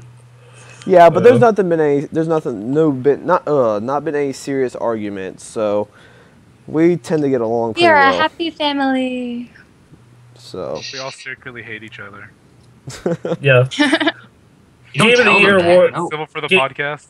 No. Game of the Year awards. Oh man. That's when that comes out. That's a very good one. I was not able to participate in that, but I did help on the, Yeah, but we're not going to get into that because you're really going to piss me off now. So let's continue. We're going to start our first argument. Okay, Ignited Flame. How did this show come about? Since we are only on number 4, well, we're on 5 now. But how did the show come about? Like what? So what did he say? He said the whole thing that he said was not many podcasts keep me pulled in for over 2 hours. I like the mix of gaming and humor. Many other shows that try to do the same, like PlayStation Beyond, are just stupid. My question is, how did this show come about? Since you're only on number 5 now, but it basically came about when we did the CES recap for Vegas, and Jay Sway, who is one of our most dedicated fans, put a comment in the comment section about wanting to start a new show, and I was like, okay, cool. And he started emailing me on a weekly basis, then a daily basis, then an hourly basis. And then I started getting emails from other people saying, okay, you guys need to start a show. Because with the CES thing, we didn't script out anything. We said, okay, we're going to talk about Vegas, and we'll see where it goes. And people liked it. So we discussed, okay, we'll go ahead and get a show together. It obviously took a while. Obviously, we did the CES recap about middle of January. So it took a good 3-4 months. Yeah, we had been talking about it for a while. And then I knew that we were going to do it soon, but then at one of our weekly meetings, I just found out we were doing it that night, right after the meeting. I was like, okay, cool. Yeah, so... Yeah, if there's one thing I definitely remember how this show came about, it was how long it took for us to figure out a name for it. Oh God, that was terrible. God. We literally were delaying the show. We delayed the show 2-3 weeks because we could not come up with a name. And what were some of our names that we were gonna Unscripted Discharge. That was a joke. That was. No, Nick texted us all, and he was like, "Okay, what do you think about these names? Unscripted crossfire or unscripted discharge?" And I was like, "Nick, do you know it's a vaginal fluid?" Which I knew that was a complete. I responded to him saying, "Dude, that sounds like a medical problem." That was a complete joke. I was waiting to hear everyone's answer, and thankfully, I was like, I'm gonna send this to everyone, and I'm gonna see if anyone approves of that. And luckily, everyone's like, "Dude, definitely not." Like, so I was like, "Okay, cool." The staff they're sane. Just wanted to verify that, but it was just like we were getting so caught up because we wanted unscripted in the name, and we were starting to pull random words from the dictionary to see what would stick. I looked in the Dova language. I was trying to look up something in like the dragon language, like I made unscripted. it clear that would have no. This ain't a Skyrim podcast, so. You guys could make one of those. If Dennis speaking is of Dova language, I would like to share something with you guys that I made today. I was just messing around with the dragon language, not the translator, but just the whole thing on Wiki, and I made up something. I don't even know how to pronounce it, but it looks like Lo si sil drones lagwa fal nal ark mulag wafal dilan. And it means Song of Soul brings tears to the living and strength to the dead. And I think that's pretty badass, and I made that. That does sound cool. I'm into it. No one else is going to say anything. It's kind of weird, strange how the dragon language in Skyrim, to me, feels like a mishmash of many different fantasy languages put together. It reminds me of like Elf from Lord of the Rings with a little bit of Orc from Warcraft. I think it really fits it, though. It fits real well. See, I don't know Lord of the Rings, and I don't know World of Warcraft, so I just think it looks like. You should watch Lord of the Rings. It's actually pretty good. But, you should play Warcraft 3 before playing World of Warcraft. But back to the topic at hand, we actually got some okay names like Unscripted Gaming, but Unscripted Gaming sounds like a game developer, so that didn't work. I came up with Unscripted Access. I know we integrated TGA.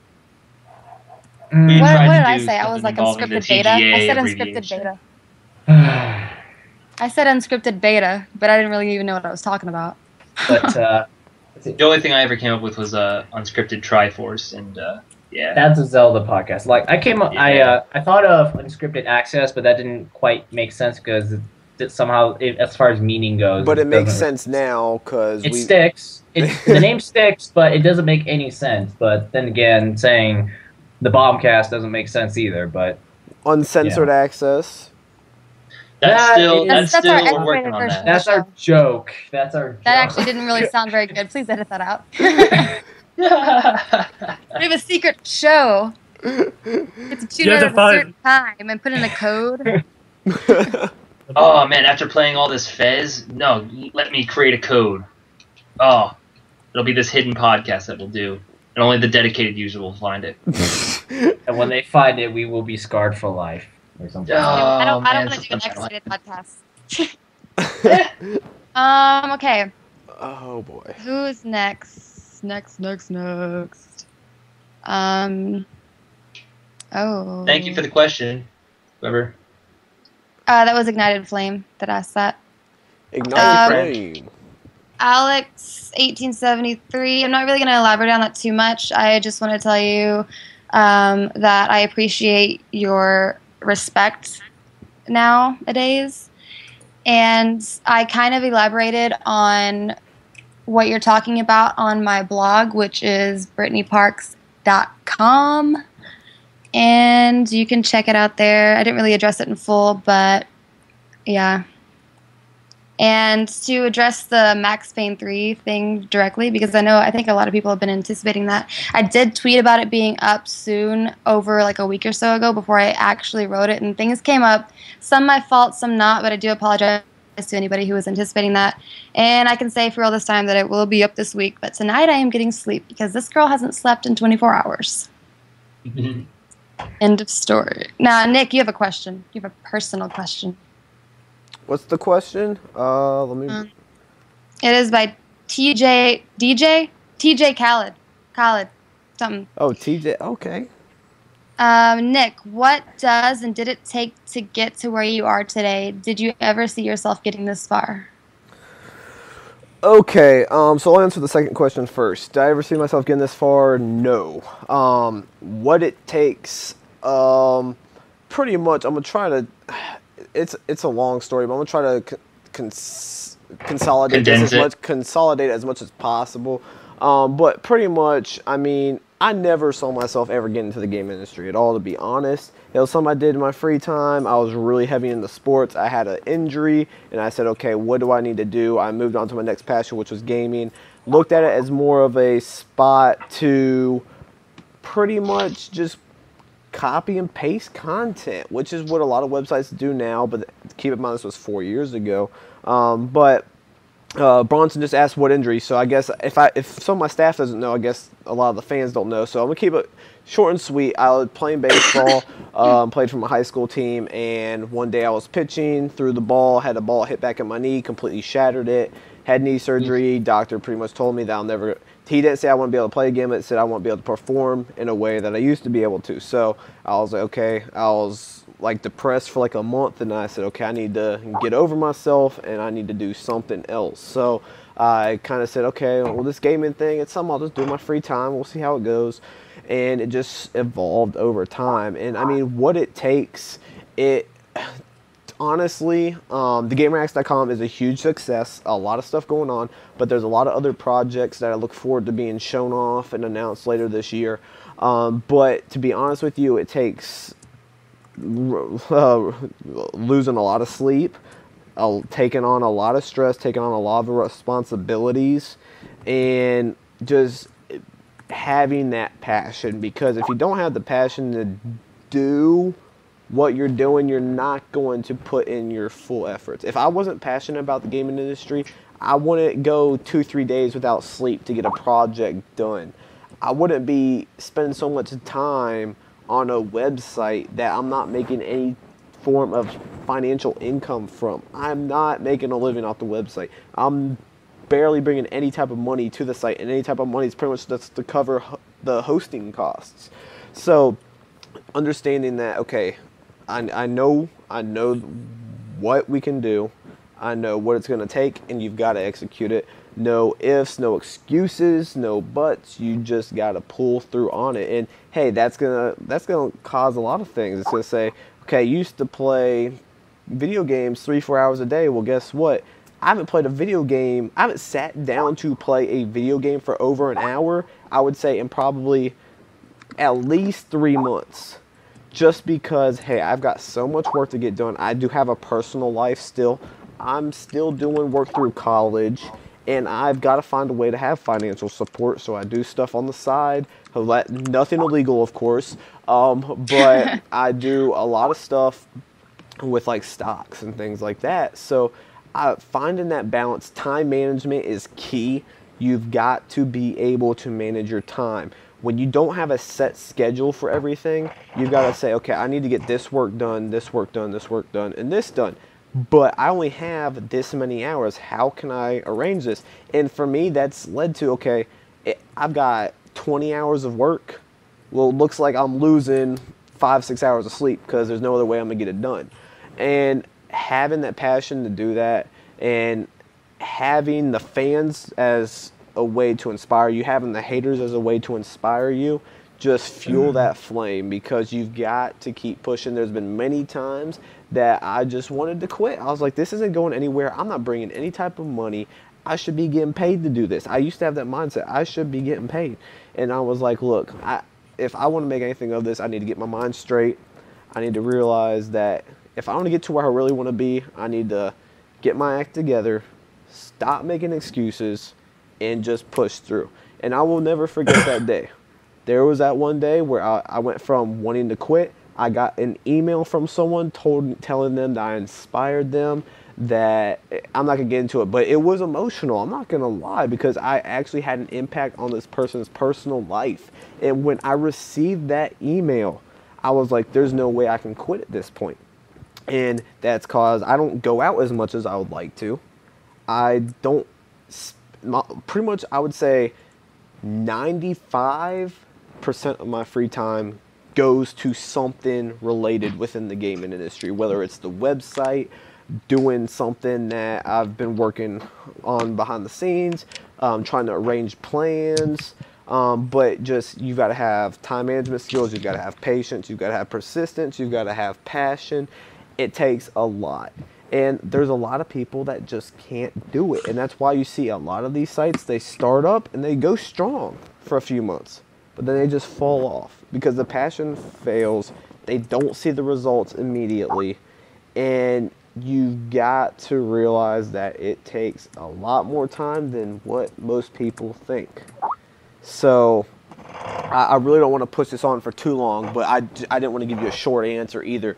If I'm taking this, you might be interested in starting something. If you're interested in starting something, I highly encourage it. Send it along to me. I'd love to check it out. But one thing I will stress, and one thing I bring up to when I bring a new staff member on, one of the first things I tell them is, look, gaming is entertainment.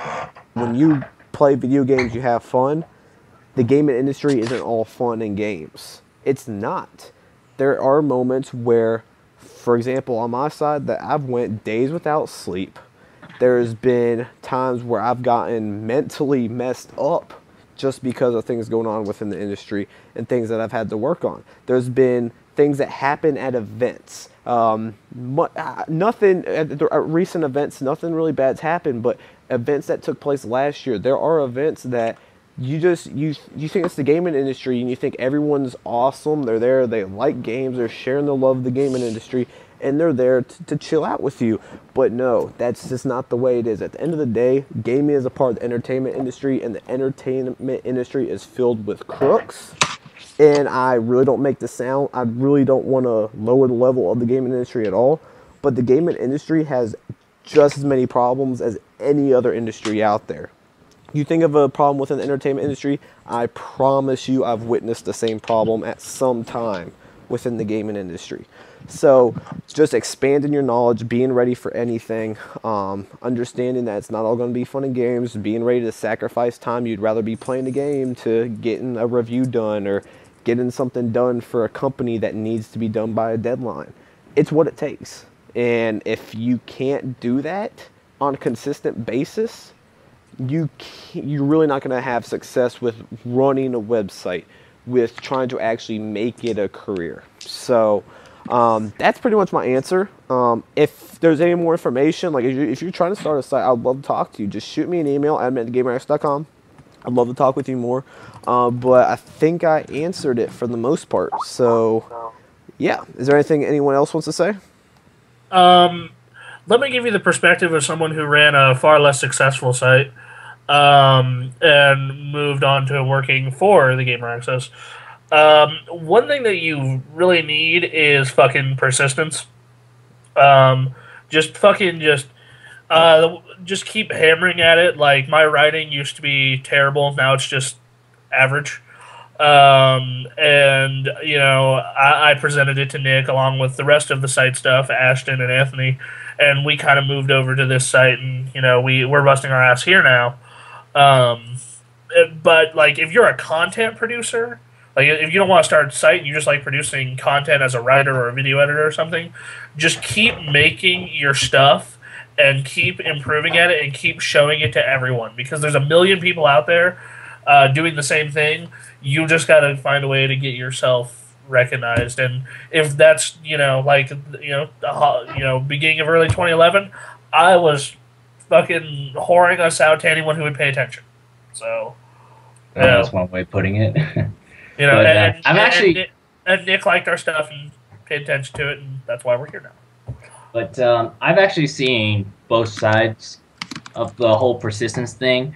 Definitely the whole Gamer Access moving forward through persistent. I've also seen the side of what happens when you start neglecting and you start kind of giving up. Because I haven't posted anything on my YouTube channel for like 3 years now. But I posted like one thing in the middle of those 3 years and no one watches it. Probably because it's been left alone for so long. So yeah. That's the side of that I see. Like, that's the side of what happens when you kind of ignore it and just let it slip. And you got to be willing to work through a lot of crap. I remember I wanted to get the Journey review up before Journey came out, obviously, and I did. I had the stomach flu that entire week and I was playing it.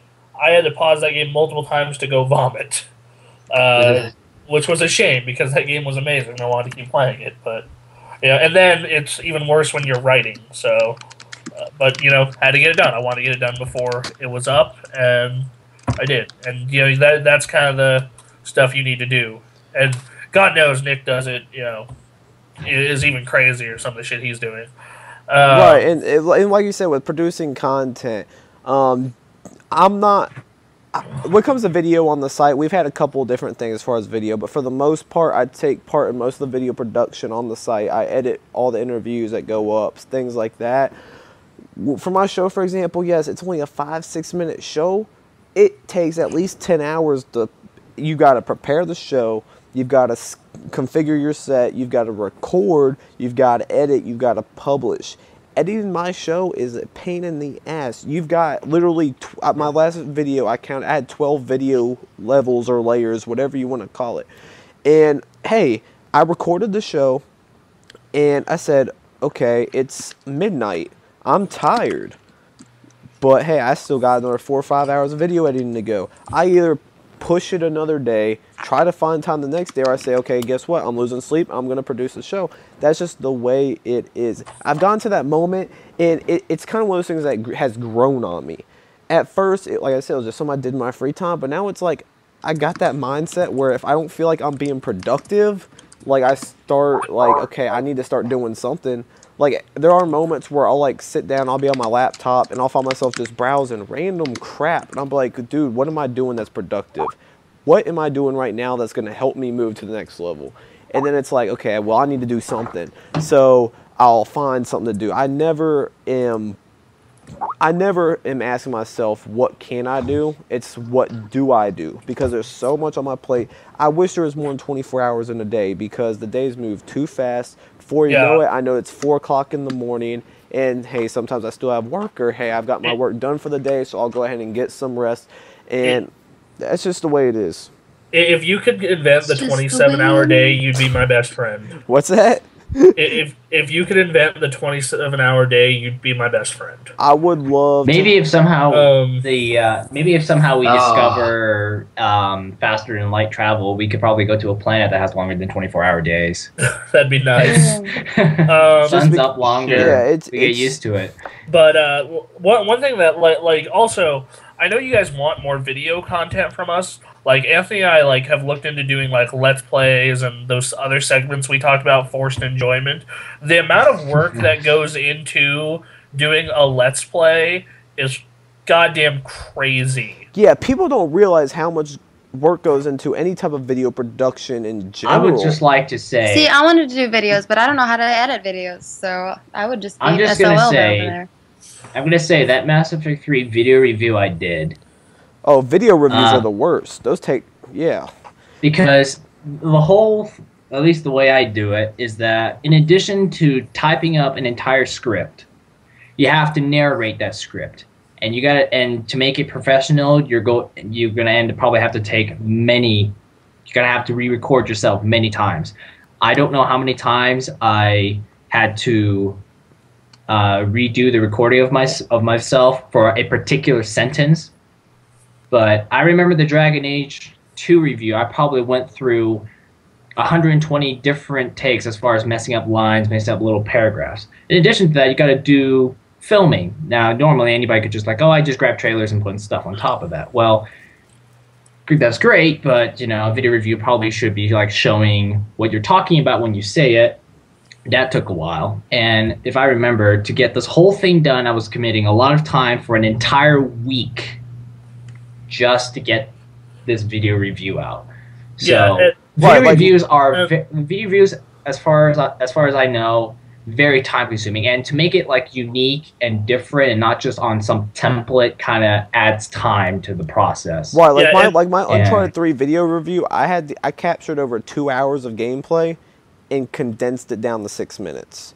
I had to find moments of that game that related to what I was talking about at that moment. And like I said, a video review, between putting the script together, getting the video, editing, and rendering it, you're probably talking about a minimum of 8 hours. Minimum.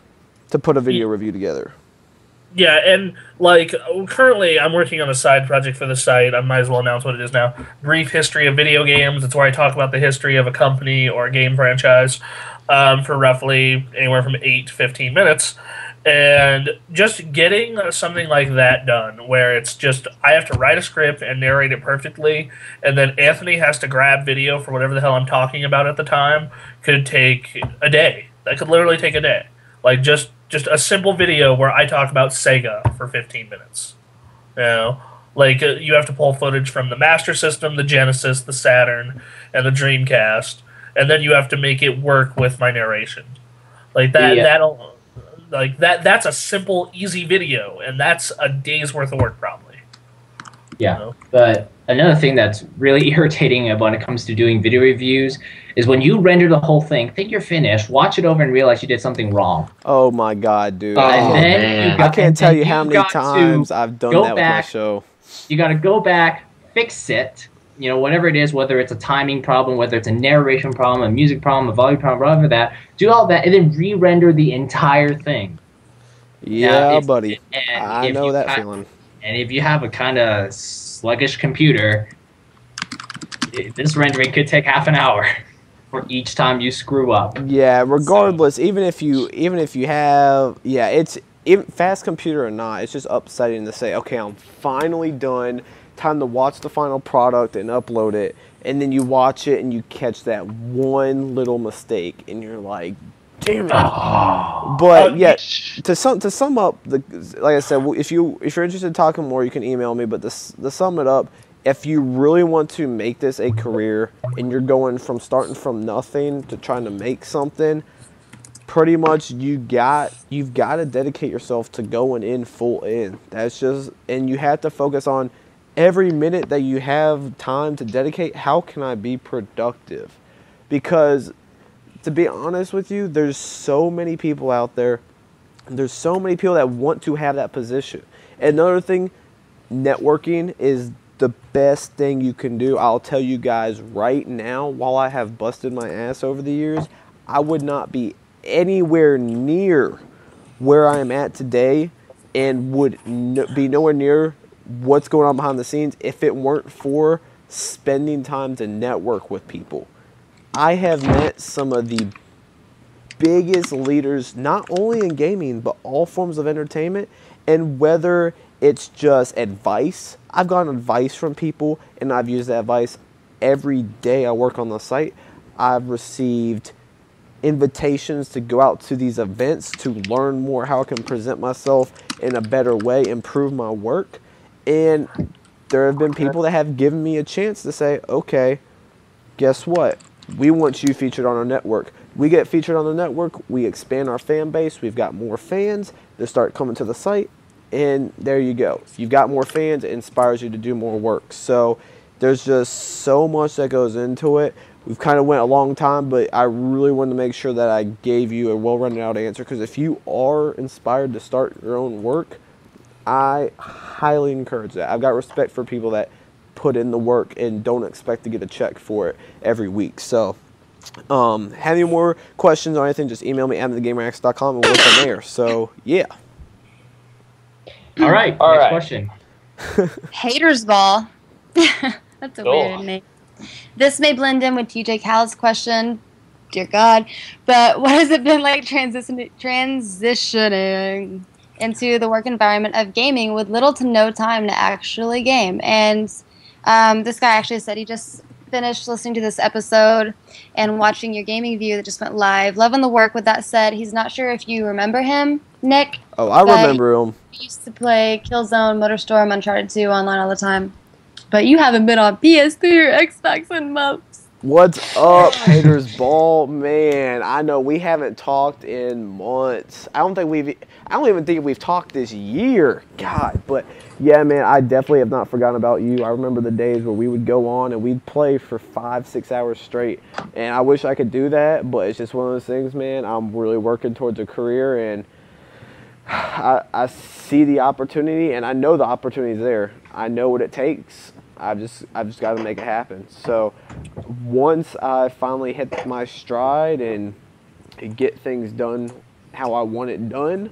I hope to find more time to spend time online and gaming it back up with you, because I remember we used to have some classic moments. So what's it been like? I mean, it's been rough at times. I mean, it sucks. I mean, all these good games coming out. I want to play them. Prototype 2 just came out today. I love the first Prototype. I want to play Prototype 2. But I have things that are due by the end of this week. I have stuff that's due next week, the following week, and I've got something coming out soon that you guys will hopefully see. And I've got to prepare for that. So it's like, sure, I can go run to the store and buy it, but when am I going to actually have the time to beat it? I mean, Uncharted Golden Abyss, I'm a huge Uncharted fan. It took me 2 weeks to beat Uncharted Golden Abyss just because of my time. I was literally fitting in 30-minute to an hour segments. And for a game like Uncharted, that's not good. Uncharted is a game you're supposed to sit down, enjoy the story, and unfortunately, I couldn't do that. So while it sucks at times, it's definitely something I do not regret because it's paying off. It's paying off. So that's my response. Okay. Crazy. Apologize for the late comment. Been swamped with moving into a new house. Oh, congratulations on your new house. As always, enjoyed the podcast, and I do have a question. I assume you all play games together on a regular basis since you interact through the site. So, who is the best overall gamer, and who usually falls behind?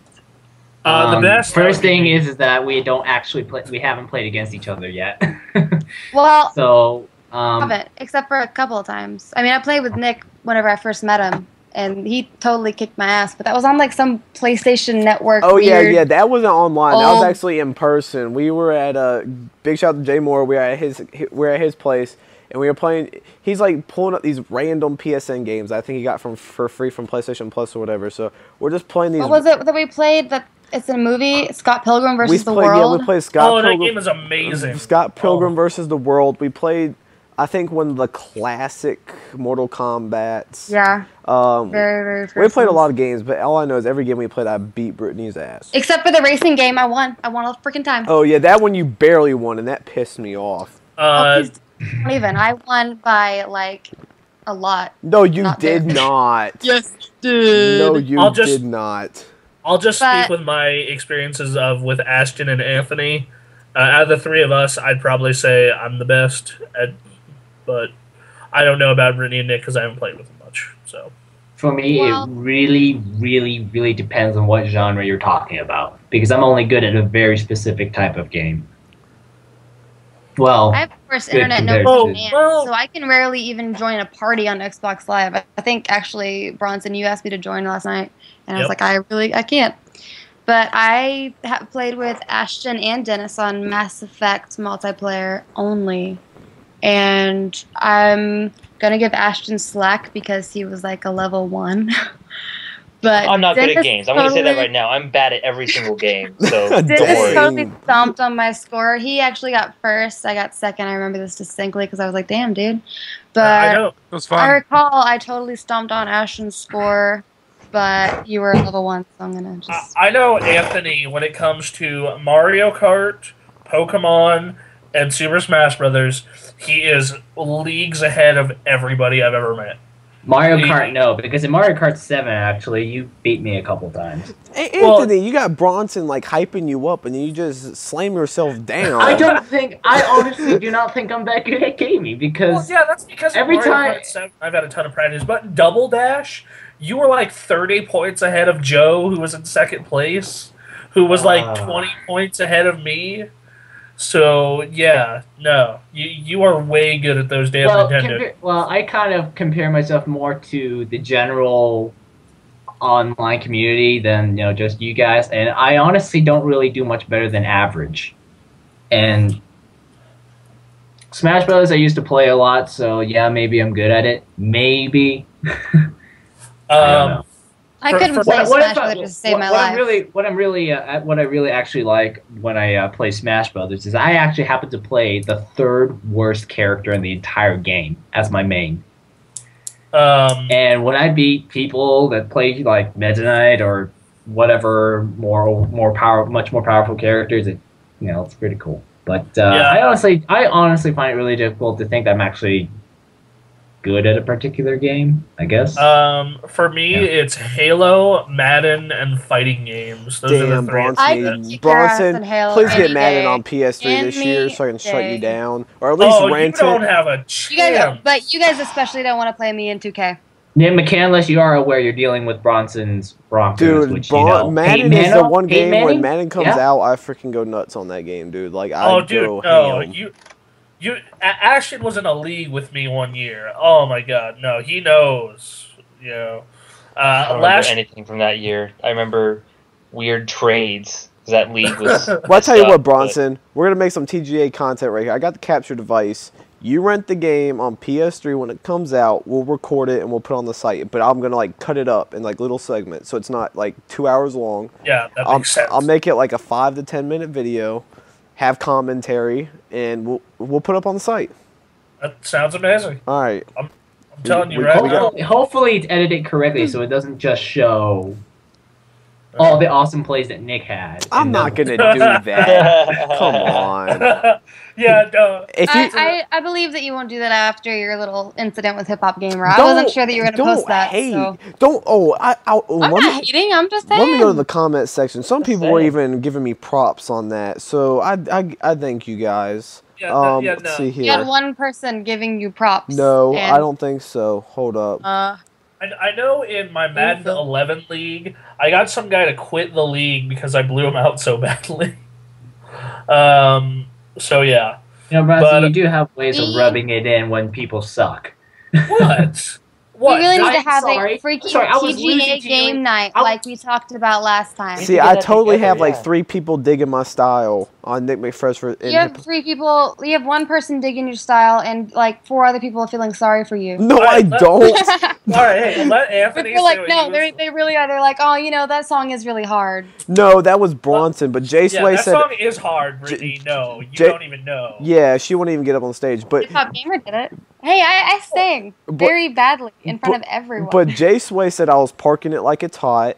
I had Ignited Flame. He said he was doing his own version of the Dougie. I had Jenny saying Nick has some nice moves and some nice feet work, so thank you. That's 3 comments. Let's go. She's just mad that I freaking smashed her at the Made in MA party. It wasn't, no. Yes. You called me out. You're going down, man. You are going down. Oh, God. I can't wait to go up against Bronson. That's going to be classic. You do realize Bronson is Peyton Manning now, right? No, well, he's talking about Dance Central. Oh, Dance Central, never mind. He thought we were talking about Madden still. Yo, man. Well, I'm sorry. That's just like my whole thought process was I didn't exactly finish my story on Go ahead, tell him the story. Because, so basically, you do addition to Dance Central. Exactly. Basically, it's just... Bronson, you just like... Okay, go ahead. He just loves to interrupt people. You just rub it in when people lose. I remember that one time I played you against Madden. I was kind of losing pretty badly. And you decide, I'm going to onside kick and, score some more so that way I completely expels how bad you are. So I was like, that's kind of what I got out of the whole thing. That's just not nice. You're already winning by like 20 points. Do you have to do that idea to just kind of score more to see how far you can get against someone who's played the game for only a month? Really? I would just like to say really that was nice. Because of that, I don't think I would like to play against you when that team comes out. That's like in Grandma's Boy whenever he takes the controller out of the Xbox. Whenever he's taken. Okay. To be fair. Hey, don't do that to me. You're the one that interrupts me. Okay, well, to be fair, he gave right in. Anthony, to be fair, Anthony, I've done a lot worse to people online. So that's not helping your case, Bronson. Yeah. Anyways, that's that. That's basically what I wanted to say. So, what was the question we were even answering? Who would be the best overall gamer out of all of us? So who usually falls behind? So we did. Ashton kind of admitted that he falls behind. I have yet to find a game I'm good at. Except on Bastion, I'm pretty sure. That's not a multi. No. Well, I mean, I have a great interest in that game. It is a game that you're good at. No, I really am. I am interested in it. I am not good at it. I've played it some. I enjoy that world, and I enjoy that story. If we were to rank us from 1 to 6, actually, fuck it. I see 5 blocks on my screen. It's like, oh, there's 5 staff members. Yeah. Oh, there's 6. But no, if you were to rank us from 1 to 6, how do you think it would go? Everyone's personal opinion at gaming, because we've all seen the game. Overall, I think you, Bronson, would be at number 1 because you play just about every game type frequently. That is one thing that he does have, is that Bronson plays a ton of games, while Nick usually does not have a lot of time to play games. I'm only decent at racing, Smash Brothers, and some RPGs. I'd say Nick is 2. It's really specific. Nick or Brittany's 2, I would think. I'm not going to get in the middle of that. What's that? I'm not going to get in the middle of that. I don't get to play online very much because I have the shittiest internet in the world, but I am very, very good at Halo. I'm mediocre at Call of Duty. I'm terrible 2K, at Call of Duty. 2K is my shit. I'm actually quite okay in Madden. I mean, I'm probably sure I couldn't stand up to Bronson because he's like the football queen. I mean, God. Oh, damn. Yo, she just called you out. I did not mean to say that. And you're commenting about me talking. I was even talking about Bronson, made a general realization of fat people, and then you go out and call him a freaking chick. A queen. It's like a royal chick. Well, there you go, Bronson. You're a royal chick. That makes things so much better. Queen also means gay. It could also mean Freddie Mercury, which, you know what? Who doesn't want to be Freddie Mercury? Yeah, that's true. But totally didn't catch that, but okay. I would say, man, I'm sad. Freddie Mercury, what I just said. Freddie Mercury. I would say 2 would be Nick or Brittany. It's a hard call between the 2 of them for number 2. We need to have more of these game nights between the staffs. We can find this out. We've never had a game night. I know. We should start. We have had a game night. It was just before your time. Oh, yeah. We had 2 I'm down for Halo Reach if anyone's up for it. I got Xbox Live back. Yeah, I got... See, I have Xbox Live right now, but every time I connect to it, I disconnect from the server, like right in the middle of the match. That's like I was playing Ghost Recon last night, which I'm not really sure about my opinion on that yet, but I was like, Bronson, chill. I was in the middle, and we were winning, and it was like 2 minutes left, and oh my god, it just went off, and I like threw my controller. I wanted to cry. How about this Thursday? We have Halo night. Is everyone good for Thursday? Depends on if I work. All right, Thursday. What time Thursday? I don't know. Thursday night. Let's discuss this after the show. Yeah. Well, I was gonna say, hey, community, add Nick or I, and we'll invite you to this. We'll do custom. Add any of us. We'll put up a separate post about that. Yeah. Because Thursday I have to look at my schedule. So. I haven't seen enough of Dennis, so I'd put him at like 4, Anthony at 3. No offense, Ashton, but yeah. Wait, we should ask the viewers to rank us. Well, they never played against us. Well, so Haters no Ball knows idea. Haters Ball knows I'm a complete badass at Killzone 3. I'll whoop anyone's ass in that. Everybody kill them, so Well, there's a problem there. No, there's not. You don't play anything on PlayStation. Because I don't like PlayStation. All you play that's not in the 360. All you play is Mass Effect and Skyrim. That's like in Halo. That's not all I play. I would just like to say, Brittany, you can get Killzone's multiplayer for free. It's the whole multiplayer. You just can't go past a certain rank. I can do what? Yeah, they made Killzone 3's multiplayer free to play. It's just that you can't go past a certain rank. It's called the Killzone 3 multiplayer demo. You get all the maps, all the content, just you can't go past a certain rank. Unless it's like God of War or like... I liked Heavy Rain a lot. Freaking PlayStation hater. I'm not a PlayStation hater. I like exclusive. Killzone's an exclusive. Well, I don't like Killzone though. And have you played it?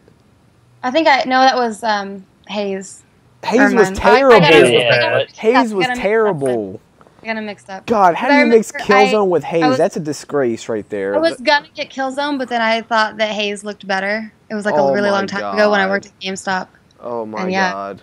That's why I got them mixed up. Haze over Killzone. I will try out I will Killzone, never let that go. You should try out the Resistance 3 demo because Resistance 3 is tight. Resistance 3, it's in my opinion, it's the best single-player first-person shooter since Half-Life 2. Which, Jesus, that's a huge statement. That's a huge. Yep, I said it in my review. People are like, I'm crazy, but whatever. It's up there. Resistance 3 was amazing. Hated the online, but oh, that campaign! It was worth. In my opinion, it was worth the $60 just for that campaign. The campaign was pretty tight, but. So how you all doing? Well, I am hungry because I haven't eaten dinner yet. It's 10:30. I wish it was 10:30 over here. Right now. Are we still recording? Yeah. Yes. So Why? I think we're at that. I think we're at that time. The close off. Unscripted Access episode number 5. I think this is longer than last week. But we definitely 2.5 hours. We definitely appreciate all the comments and feedback, and we look forward to hearing what you guys have for us next week. We want more comments. It seems like Yes, I kind of have that idea in my head that one day it's like you guys are gonna have so many questions you're not gonna know what to ask next. But then oh god, I'm tired. But we're just gonna at one point, if this show. And this show will get really big. We're going to have so many questions, and we're probably going to need a show to answer the questions. Well, that is like half of our show. I guarantee you. We will have to have a limit, like a time limit at some point. 5 minutes per question. Go. One question I'm surprised we haven't been asked is like, what's your favorite game? Like, I'm surprised that has not come up. We've been asked what our favorite franchise was. We were? Oh, yeah. Yeah. But my favorite game, Uncharted 3. Legend of Zelda Twilight Princess. Persona 4. Mass Effect. Ashton, Dennis. Wow, you guys are all talking about the same time. All right, well, Dennis and Ashton didn't come through, so what was theirs? That's actually a really cute name, Dashton. I might name my child that. Sounds like one of those reindeer before Santa Claus for some reason. Never mind. I don't want to name my child anymore. Yeah, it sounds like, I'm not sure if you guys ever watched DBZ growing up, one of the fusions. Anyway. We're getting so off topic. Yeah, but let's go ahead and end the show off. Your favorite game? Also, I will have another. Jay Sway was like flipping out at the intro to last week. I appreciate that. Yeah, that song was good, dude. That song was amazing. Yeah, one of my buddies is a DJ, so he's been teaching me a little stuff here and there. So it's something I do a little bit. So I already know what I got for you guys this week, and I think you guys will like it. So check it out. Let me know what you guys think in the comment section, and I'll drop that beat for you, Jay Sway. But yeah. So that's it for Unscripted Access episode number 5. We'll be back next week. Peace out. Bye.